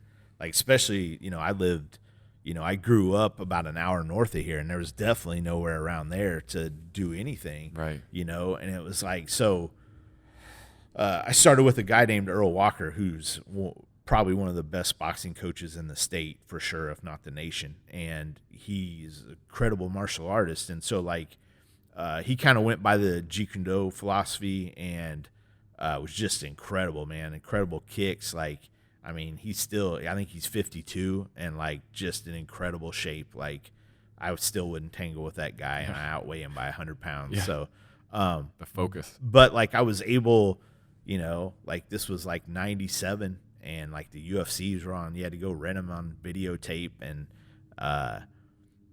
like, so it was a place to do the ground game and stuff. And we weren't technical at all. And so like, he kind of switched over to the boxing, and then I was in love with the grappling. I love the stand up too, but I was, you know, I wanted to do it all. Like, and so, you know, I just kind of rented a gym just so we'd have a place to train. And within 2 years we had a huge fight team, and we're beating a bunch of people. And it's like, so yeah, like trying to learn stuff through videotape and stuff like that, like I totally get it. and I did a lot of stuff wrong in the beginning, you know, and I just happened to have a lot of good guys that believed in me and stuff in the beginning. And I got to, and then, you know, like I said, especially after the fire, like I got to work with, started getting mentors around me instead of me being the leader. Right. And I love that. Right. Like it's one of those things where I love being a student, and it was like, just like, but I was always kind of, even in high school, I was always kind of thrust into a leadership role, but I never wanted to tell people what to do. That's again why I had a hard time letting people teach classes and stuff. I never wanted to be a boss, but I've always kind of been in that position, to be that. And so like when I started, especially like getting to see all my idols in 10th Planet and going to, Master Eddie seminars and Derek up in Omaha and B-Mac and Gary Meek and getting to train with those guys and to like talk with those guys, like any chance I got to be a student, like I just, loved it. Like, Right. And so I got the best of both worlds. Like I was learning from guys, not just guys, but some of the best guys in the country, and then still getting to teach and stuff. So it's been awesome. It's been an awesome journey, like to get to this point. I'm super, super happy. Yeah. I think I was ranting a little bit about this like the other day, like maybe a little while ago at the gym, that I sort of have a beef with the new world of everybody's interest being so subdivided. Like it's like the Reddit world where there's a subreddit for everything, right? And if you don't know as much as the next guy, then you don't really belong here. And I think it's become increasingly hard. Even you've got the internet now, which makes learning so easy. Oh yeah. But everybody expects you to already know everything. And I think being a beginner kind of sucks right now. Like because I joined the BJJ subreddit like you do, and the references people are making, things they're talking about, it's just assumed that you ought to know this already. You ought to know who this guy is, or this guy, or this guy, or this competition, or this, what this means, whatever. And I think that because we've gotten so segmented and everybody gets to go so deep into like very, very few things, nobody is embracing like being a generalist anymore and being like a beginner at all sorts of things. I think that fear, again, is one of those things that stops people from pursuing the hardship of starting something new. For sure. Because it's like that was the same with me with jiu-jitsu. I thought about it for a long time, but I'm so intimidated by this massive wave of what was happening. And I'm still intimidated by it. It still kind of sucks on a regular basis because everybody expects you to know so much, which is so silly. I just don't think we kind of embrace the beginners. Maybe there was a world that used to do it a little bit better. I feel like all these things that we were talking about, like, you want food, someone will bring it to your door. That's done. So you have very little to worry about outside of like your work and your hobby, and stay within these super defined lines instead of like, sometimes I work on my car because it breaks down a lot. And then sometimes I go and hang out with this crew, and sometimes we go to these concerts. Yeah, we've been very niche oriented. Yeah, like right. Everybody's, just like, us, you being in marketing and stuff, it's like, it's all about niche. Like, Yeah. It's like you could become a superstar in a certain niche, Yeah. and no one will know who you are and that's anywhere part else. Of it. There's like, if I want this podcast to grow, I could be like, it's all jiu-jitsu now. And it becomes a jiu-jitsu podcast. I guarantee it grows faster. Yeah. I don't give a fuck.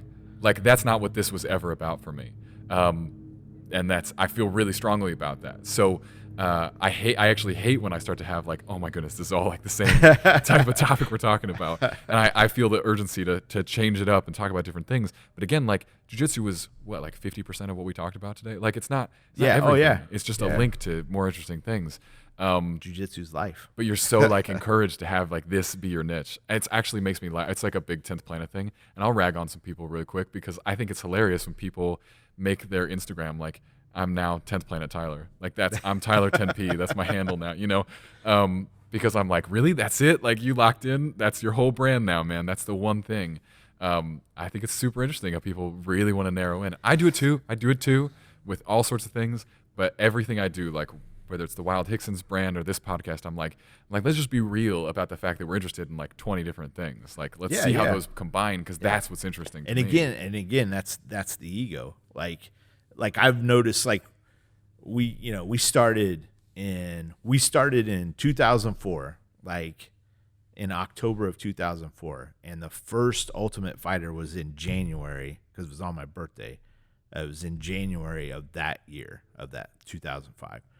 So we were like, thinking, oh man, like we're already here. Like we're already here. And now the ultimate, now everybody's going to see. And then the first fight with, Forrest Griffin and, blew up. Everybody was talking about it at work. That was the first time anybody ever talked about MMA at work, Yeah. And, so I'm like, wow, this is going to be huge. And I already have a gym, like blah, blah, blah. Yeah. And, but it's like, there was when fights became a regular thing, like, and Kansas City, like, it's weird because back then, 2006, 2007, there were times, especially when we got to 2008, like there were times where there was literally 3 fights in one weekend in Kansas City. Like there were so many amateur organizations. St. Joe, we had stuff, but like it became such a toxic environment because you had all these goofballs that thought they were tough, and they'd come walking into your gym and being like, yeah, man, I want to fight. I already booked a fight. Like, and you're like, you booked a Before they fight? start training? Yeah. Like I don't know. That's why the ego is such a weird thing. It's Yeah. like, it was like, I've had this happen multiple times where it's like, yeah, I got to fight in 3 weeks. It's like, dude, why'd you get a fight? Well, I figured I'd do it. If I don't win, then I know it's not for me. And I'm just be like, all right, if you joined a football team and you didn't know any of the plays and you went out and stunk at quarterback, or you think that you just never were going to be good at football, you didn't know the plays. Right. Like, but that happened to me multiple times. Yeah. And it's weird so that's why, especially after when the fire happened and I had a big, huge split with me and my team, a lot of people on our team, and it was really hard for me, because I cared about those guys so much. Like we kind of contracted to doing, and we knew we were heading. That was always my dream, to be 10th Planet. Like I went out to headquarters in 2006, I think, or 2005, before anybody was really even talking about 10th Planet. Like that was always my goal. And so we just started really focusing on jiu-jitsu, and you had to work to get into our MMA program. Like you had to get to a certain level in jiu-jitsu before we would let you even go to striking class. Like that's the way. And because of that toxic ego nature of people coming in, because in MMA especially, you're like, oh, well, I might get submitted, but like I got a chance to knock him out. Like that's how everybody thought. Yeah. Like, and they had a tough guy. And now it's kind of weird. You're starting to see that. I'm starting to see that type of thinking happen in jiu-jitsu now. Like jiu-jitsu's gotten so popular that you got these guys that are, like you said, like it's, that's their identity. And it's like they think that they're superstars long before they're actually superstars. And it's just like, I'm like, I hope, I want jiu-jitsu to keep growing. I want it to keep, I Gordon Ryan and all the stuff he's doing, I love that. Like, I want jiu-jitsu, like guys like that are going to keep jiu-jitsu growing, and what Master Eddie's doing with CJJ, and hopefully, EBI comes back, which I really hope it does. Like, I really love that stuff, but, like you're starting to see it at the lower levels, guys coming in just thinking, they hit a blue belt and they just think that they're on top of the world. And I'm just like, I'm hoping that ego side of it kind of starts wiping away. It's interesting. And also, and it's, it's all love. And if you made your Instagram handle 10P Tyler, whatever, man, go for it. Like that, whatever makes you happy. I think my rant is also just about the world of like, be into more than one thing. Oh yeah. Because it's super interesting when they collide.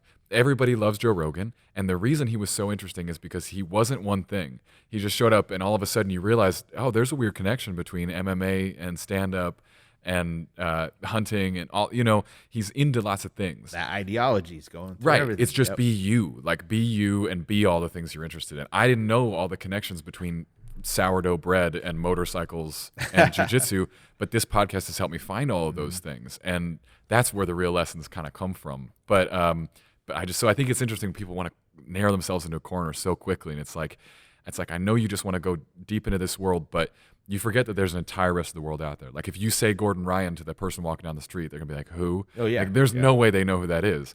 Yep. Even Burchak told me, Anthony Burchak, who was on a previous episode of the podcast, told me like he'll go training and like running stairs out in Tucson. And if someone asks him like what he's up to, he'll be like, oh, well, I fight in the UFC. And they'll be like, the what?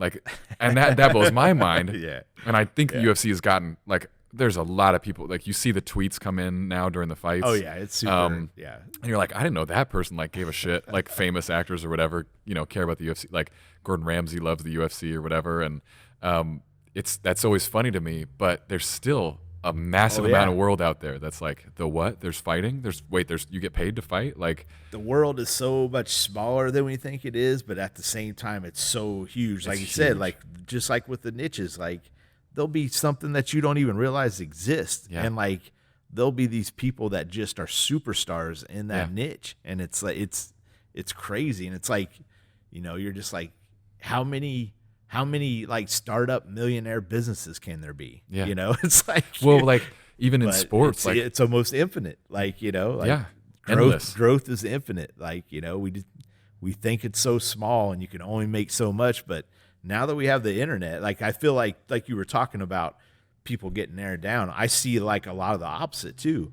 Like I see these kids that can play guitar, that have started up their own business, that have a successful podcast, that, you know, are into cars, are, you know, almost black belts in jiu-jitsu already by the time they're 22. And I'm just like, dude, like I, you know, was able to keep a job down at 22. And like, you've done all this already. And it's like, and that's all because of technology. Like, man, like if we'd had YouTube around when like just, you know, starting the gym, like we didn't even have YouTube back then. Like, you know, you can go on YouTube and get any kind of technique you want to right now. It's like you could watch jiu-jitsu videos until long past you're dead. Like if you start a playlist of every jiu-jitsu video on YouTube, you'll be dead before that playlist is done playing. And it's funny, when we had the fire, like we had business insurance. So like I got to claim like all my, you know, martial arts books and videos. Right. And it's like, dude, the amount I spent on, and we're talking VHS, like I was getting them at VHS. Yeah. And then we just started getting into DVDs towards the end, but I easily could have paid for college back then. Like I easily spent more on a master's degree. Right. Like I spent way over a master's degree on those videotapes and DVD, and now kids have them at the freaking. Yeah. I mean, they can watch them wherever they go on their phone. It's crazy. You need to find the best part of the internet. Like you need to embrace the best part. Yeah. And ignore the shit parts of it. The shit parts that tell you you're no good and you can't be a beginner and you need to niche in, and you know, you need to apologize for your opinions on things, and you can't learn things, and you can't, you know, you have to ignore all that bullshit, and you have to embrace, like, this is freedom and it's a way to make a job. I've made my living from there. That's crazy. I've been able to learn so many things. I've changed my life. I've changed my health. I've become more free because of it. But it's a real selective decision for the individual has to make to embrace the good parts. And you're still living life. Like you're living like an old school life. Like you're outdoors all the time. You're traveling. You're not stuck inside in your basement doing everything on a computer. Right. Like that's incredible. That's the best. That's the best of both worlds. Yeah. And it's like, you know, if somebody could create a platform, like you said, to get rid of all the bullshit that's going to make you waste your time and argue with people, because Lord knows I argue with people on Facebook way too much. I've stopped that as much as I possibly can. Yeah, for efficiency. But yeah, it's just like it's so toxic, and it wastes so much of your time, which is the most valuable thing that we have. Like, you know, like I was saying, like these 22-year-olds that have done more than I could do by the time I was 35. And I'm just like, man, you're only 22. You've got all the rest of this time to go. It's like, that's what technology can give us, you know? Yeah. And it's like, but we also have too much technology that strips all that time away and makes us into worse people. And makes you completely addicted to it too. Yeah. I mean, it's like, it's just, you're opening the casino every time you unlock that screen. Exactly. And they're going to own your brain for a bit, and they're going to own your dopamine, and it's treacherous. Yeah. If someone can make an app to just filter all that stuff out to where you don't do that, just like they have it.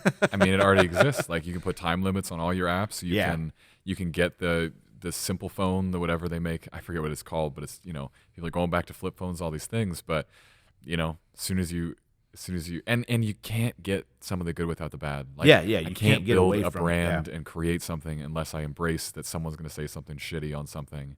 Mm-hmm. It's just a matter of like, are you gonna let that affect you or not? You know. Like you really have to let all of the bullshit just pass right on by. public announcement. If you ever say something shitty on my stuff, I may delete it. There's no way I'm ever going to reply to it. Like, it's done. We're done. There's no need for any of that. And I don't know any of you. I don't know you at all. Because if your opinion was valued to me, you'd have my cell phone number and you could call me and give me your opinion. Like, very, very few people don't have my phone number who I care at all about their opinion. So it's, you dump the toxicity and you just embrace. And that's the bad thing about technology is everybody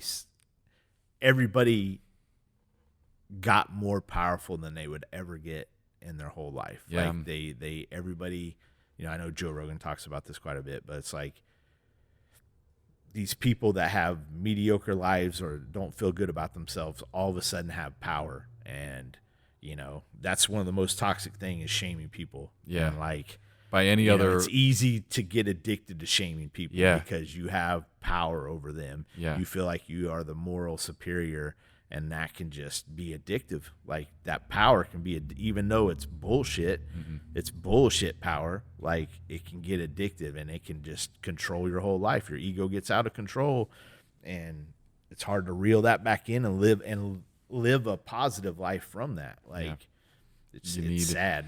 You need far more than what the internet can give you. You need real experiences and real hardship and car crashes and fires and just good people to keep you grounded and help you out, and family, and that's the shit you need. Yeah. If you want to come out the other side intact and, be and recognize like what it means to be a winner to yourself and then be that thing. Those are the things you need. And none of that is coming from the device at all. Yeah, especially like what kills me is when people, not just, it might be an unfriend or something like that, but when relationships get damaged on the internet, when you talk about stuff you would have never talked about, and especially you would have talked about those things in a way you would have never talked about. Like, if you were face to face with that same person, you would have had and I've done this, like, you would have had a totally different experience and never have gotten remotely close to where you were like, I'm through with that person. And that's like the biggest shame out of, all the platforms, whether it's Facebook or Instagram or whatever you use. It's like, to let a written word like change your view of a person to where you hate them. Like, man, like, you should get out. It's inadequate technology compared to how we're wired to have empathy for other people and how we're meant to understand nuance and intent. And it's at a crucial point, and who knows where it goes, and hopefully I believe in the resiliency of humans, and that there are a lot of people who are out there working on themselves still and recognizing this is a major problem. I think that's where we're at now. I think people are starting to be like, this is toxic. Yeah. Like, it's, I don't care how much money I can make. Like, I need to step away from this. And you just see story after story of people like, I haven't been on there for a month or whatever. They close their site down. And like, I don't really miss it after, kind of like we talk about. It's just like a possession. Yeah. Like, you get addicted to that action just like you would your possessions. And once that possession gets removed from you, you're like, oh, I really didn't need that. It wasn't that bad. It's not that big a deal. Yeah. I've got other shit I can do. Yeah. Especially like when you're doing jujitsu or stuff, like, it's just that's another thing about, like COVID. The one thing that made me realize is how fast we can get conditioned as a society. Because I'll never forget the first night we came in here, just my main guys, because we were going to film stuff for our online stuff. And like, I remember we started hugging each other, and like, we hadn't realized. And like, I was just thinking about it, and one of my guys was like, man, this is so weird. I haven't just went up and hugged somebody in like a month or month and a half. And I'm just like, I was thinking the same thing. I'm just like, we got so conditioned within a month to like be fearful of everybody around us that like just a simple thing is going up and hugging one of our friends was like a big deal. Yeah. And it's like the internet's kind of the opposite of that. Like we kind of condition ourselves to forget how like human interaction is supposed to go, and how, when you're face to face with somebody, you care about that person more than wanting to argue with them. Yeah. We're we're just sort of the worst. Like humans are just kind of the worst, and we're also the only thing that can save each other. Like the only thing that can save another person is another person. Because if you really think you have all the answers, you turn into the Unabomber and you think I know everything, and there's nobody that can tell me anything different. And there's no reason that's for the everything to be huge cosmic joke about ego. Like it's like ego is such a toxic thing, and it can just destroy so much goodness. But at the same time, if we didn't have ego, we wouldn't be having podcasts. It took our ego. We wouldn't have jujitsu. Like it took our ego to realize we were different than other people, or want to be different than other people, to develop all the great stuff that we have. Right. Yeah. It's just that's that balancing act. I don't know how to do it, but I try, and I think it's the trying that makes the difference. It's just showing up every day, being willing to try to fight your own ego and embrace the hardship and move on and survive and be, as nice as you can to other people who are not even being nice to you. And it's way easier to do that in person. It's always good to do that in person. Yeah. It's easy to be non-confrontational in person, right? Which that's that's one thing I've realized about myself. Like I've always been, since I was little, a very non-confrontational person, and online that's not necessarily the case. Right. And it's like, whoa, like what's going on here? Like it's have you seen these videos? My favorite videos on YouTube are like where you've got like a fence between two dogs that are just going at each other, and they'll open the fence and the dogs just sort of look around like, oh shit, like, all right, that's good. the perfect. And they close the fence and they start barking again. That's the perfect analogy of what happens online. Yeah, like you're acting like you can see that person, but the fence is there, and the fence is there, and as soon as the fence is gone, you're like, oh yeah, he's kind of a nice guy. Kind of like you were talking about with the levels of violence. Yeah, like it's like, you're really gonna like try to kill somebody, right, or something, like right.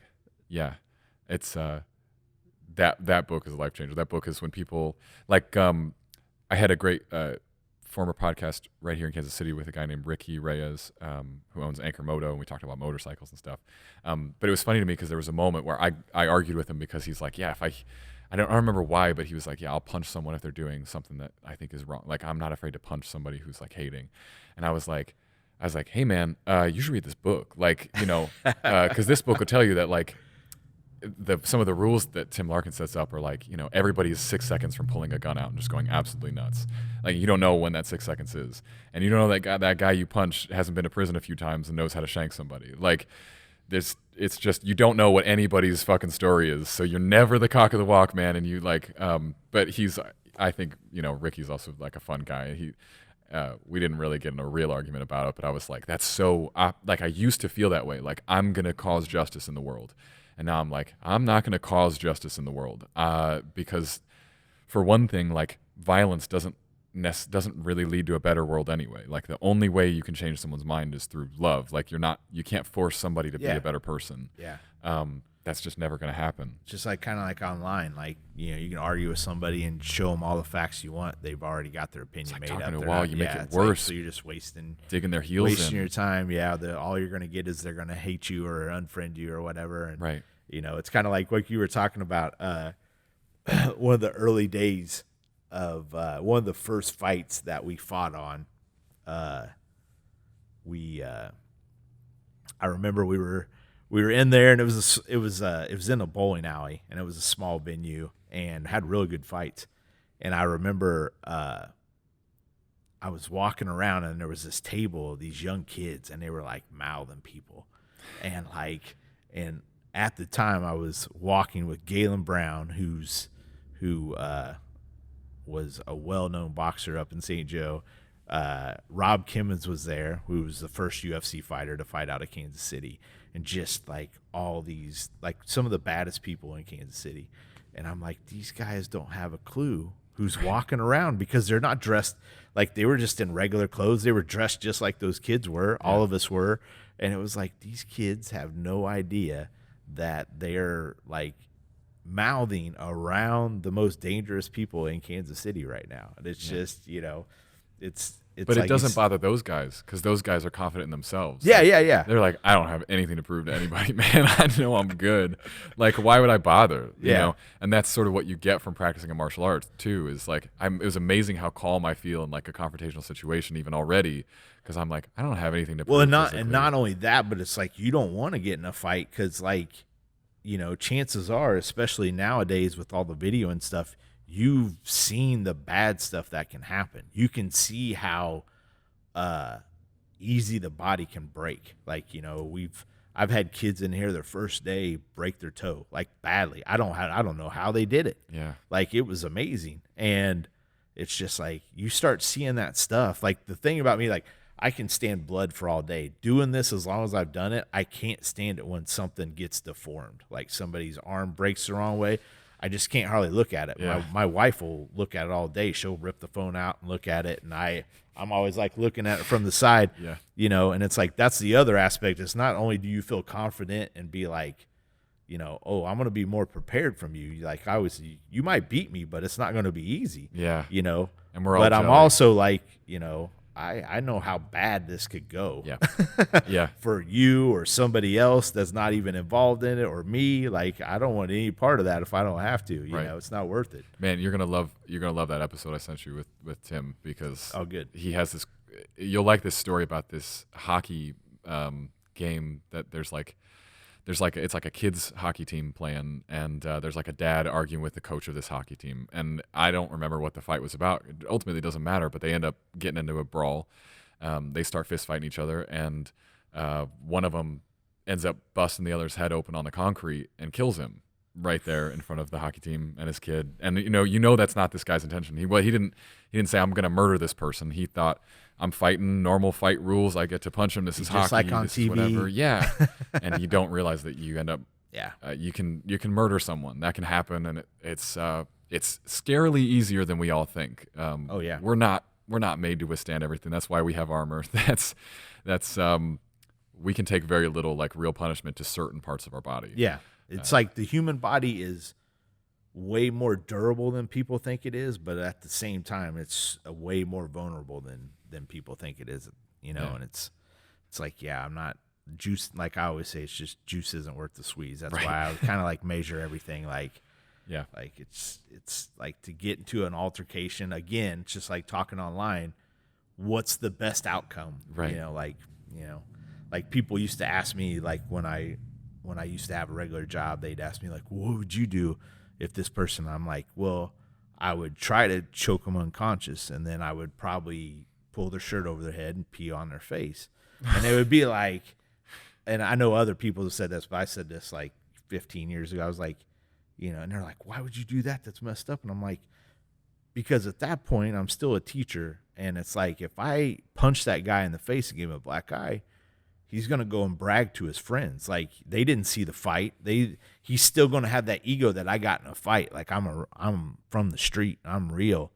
And I'm just like, but he's not going to tell anybody he got peed on his face. Weird. Like, you know, it's like, so the chances of him like looking to fight some stranger again over bullshit is going to be very unlikely. Right. So that you could actually do something good with a fight. Right. But most of the time, like, you're not going to change anybody. You're going to make them a better person. Like, you're just going to be a notch on their belt, whether they won or lost. That's and that's the ego. A very interesting perspective. I don't think I've heard that before, but well, you know, but it is the thing about jiu-jitsu is that like it's weirdly super empathic for someone who's just having a bad night and has drank too much and is being an asshole and gets into a fight, and they're lucky if they decide to cross somebody who does jiu-jitsu, because they're probably just going to get put to sleep, and that's kindness in a way. You know? Yeah, and that's another reason. Like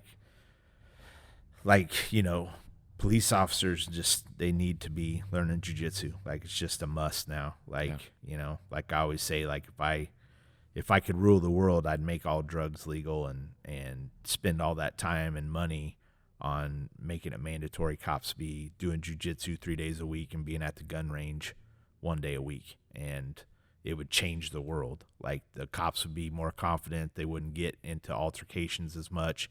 And it's just like, you know, especially the climate that we're living in now, like, you know, it's how, whatever your political view is, like what happened with the George Floyd thing, like it was just unnecessary. Like, you know what I mean? Like It's brutal. the first, I talked about it that night, the first time I saw the video before all the other stuff got into play.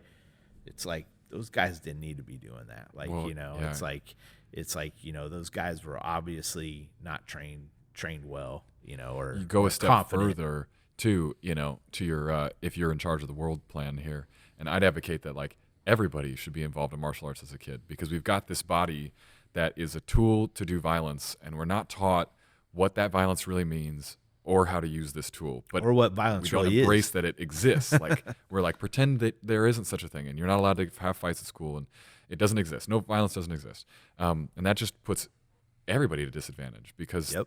people are still going to learn about violence, and they're going to learn about it in terrible ways, and other people are going to have no understanding of violence, and that's going to be horrible too. But when you get all those kids together and they recognize, like, wow, that does a lot of damage when I do that to somebody, that's really dangerous, that's really scary, and we're all having that conversation together, like, yeah, we're all weapons, we're evolved with certain features to be able to inflict damage. And And that's what I hate. I'm totally against zero tolerance policies at school. I cannot stand that. Like, I've actually had some of my kids, when I first started a kids class, like I had a kid check another kid. Like the kid was picking on him. He was a nerdy kid at the time and kind of awkward and didn't play sports. And he came in here and we made him pretty efficient at being dangerous, and still not a kid that would have confrontation. And the kid was picking on him, was kicking him, and he checked his kick. So literally a defensive move where the guy, it doesn't hurt you unless you attack him, and it dropped the kid, and that kid and my kid got sent to the principal. And then they even brought it up the next year, and so they shamed him for doing it too. And it's just like, what? Like, do you think that's going to disempower the bullies? No, all that does is empowering them, because they know the good kids aren't going to fight back because they don't want to get in trouble. Bully doesn't care. He wouldn't be doing that in the first place. There's already something wrong with him, and it's just like, we're just playing pretend. yeah, it's just playing pretend. Like facts putting a don't Band-Aid exist. on an open wound. It's Right. like, you're not fixing anything. Yeah. You're just making it worse for the good people, and if you want to talk about the gun debate, it's the same thing. Yeah. Like, we're letting, literally people advocating to bail people out when they've done violence against other people, and then at the same time say, we need to take your guns away so you can't defend yourself because it's dangerous for society. It's like, that doesn't make sense. Like, that's not a solid ideology. Like, it contradicts each other, and it's the same. It's the same with that at the most dangerous level, and it's the same thing when we're talking with our kids. Like, if there's no consequences, like, good people are going to be good. Like, and they don't want to get in trouble. And it's like, if the person doesn't care about getting in trouble, then you've just magnetized their power. Like, that the good kid is just going to try to keep it in secret that he got hit, Right. or stuff. And that's just a horrible society, Yeah. especially for a kid. You can't quantify that as a child, Right. like that kind of world. Right. Like, it doesn't And- make sense. And what that does to you is you grow up and you've never had the opportunity. Like how valuable is it to stand up to your bullies? How many lives has that shaped because you had that moment? You're like, oh, and how many bullies also, because their power was checked, were also able to change. And I think, like most kids, I was on both ends of the bully spectrum. I was bullied, and I certainly bullied kids. I don't think I ever bullied anybody physically, because I was always the smallest kid ever. Like, I was a grade ahead, and I was the smallest kid of all time. But I was smarter than some kids, and that I was an asshole about it. But people had to tell me like that I was an asshole for me to realize that and to try to become better. And if we just play pretend with it all, it's going to get worse. It's not going to become better. You're right. That wound's going to fester. It's not going to. And then that weak That'd be person is healed. going to do something horrific, which is, we've seen plenty of times. Because a lot of times, like, I always bring up the example there. I think it was in Portland, and this was like years ago, maybe even decades. But a guy went to a mall intending on doing a mass shooting, and there happened to be an an off-duty officer there, and returned fire. And that guy gave up, like, didn't kill himself, dropped his weapon. because he went into that situation to be powerful, probably for the first time in his life. He thought that gun, but then he ran into a war. He ran into a battle, and he was in no way prepared to go into battle, because he was a weak person. Like he was, again, they want people when they do horrific stuff, it's probably because they haven't been powerful at any time in their life. They haven't had an accomplishment achieved in something like jiu-jitsu. Even if it's on a little level, that can make a huge difference in a person's life. It's such a great balance with jiu-jitsu because there's so much power. Not that I experience that often, but when you are applying a submission to someone and you've got it, that's a lot of power because you know that once they tap, we have an agreement that I'm going to let you go. So it's power mixed with a deep form of empathy, and also often before you get to that point, you're going to be the guy that is tapping, and so there's so much shared respect and so much knowledge that oh God, I'm going to do the Spider-Man line. I won't do it, but that's the point, right? Yeah. You have to find things that challenge you as a person to recognize that great truth, that power and responsibility are linked in the way that Spider-Man would say it. Yeah. Yeah, it's just why jiu-jitsu is so perfect. Like, you're looking at it as a white belt, but like, it's even crazier when you've been doing jiu-jitsu for years and years and years, and like you see people that are good, and then you see them get dominated, and you're just like, man, the waters get even deeper than that. Right. Like, and then it's like, then you really realize how helpless everybody is. Yeah. Like, there's always going to be somebody that can eat your lunch, no matter who you are, no matter, how big you are, how much muscle, how much endurance you have. There's always somebody that can counter you. Yeah. And it's like, you need to experience that in life on a regular basis, or you get a false perspective on life. Yeah. And that can lead to bad stuff. As soon as I became tall, I was like, I'm good. I'm like safe in the world. I'm fine. No one's going to fuck with me. And I don't think that that's untrue. As I walk down the street, I don't look like the easiest pickings. That's nice. I've always enjoyed that. But one of my favorite people, Heather Raftery, out in Tucson, I got to roll with her. She's a black belt out there, and luckily I already knew this walking into this. I've been doing jiu-jitsu for a while. I was very aware she was going to kill me, but I am a foot taller than her and 100 pounds heavier, and it's just kind of like, how is she going to kill me? Yeah, but it's phenomenal. It's phenomenal. She's such an artist, and she's just like, I just have no chance. She just completely controls everything I'm trying to do. It doesn't matter at all, and that's kind of the other cool thing about jiu-jitsu, the tiny person sport, man. I mean, it's and that's what I always say too. Is like, out of all the sports, like we want to talk, there's like a big discussion on equality and stuff like that, and women's sports and stuff like that. And it's like, of all the sports, like you look at basketball, like I've seen those memes where it's like, why doesn't this lady's the top? Why isn't she making as much as LeBron James? And it's like, can she jump as high as LeBron James? Can she do the kind of dunks that he does? Like, there's a performance difference. But the one thing that jiu-jitsu, there's not hardly any difference whatsoever. And you might say that I think it's even more beautiful when women do jiu-jitsu. I just feel like they're more flexible and more fluid than men are. And there's a lot of times, whether it's MMA or not, but you see women doing jiu-jitsu, it is definitely equal to a man, if not,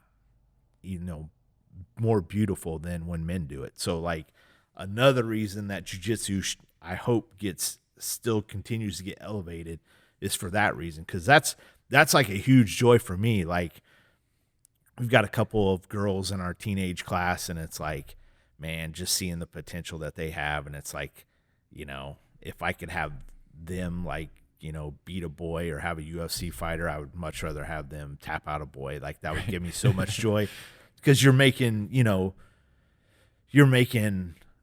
the softest, one of the softest thing in life be able to accomplish and overpower something that should overpower them. And it's like, that's beautiful. It's like, a sport of opposites.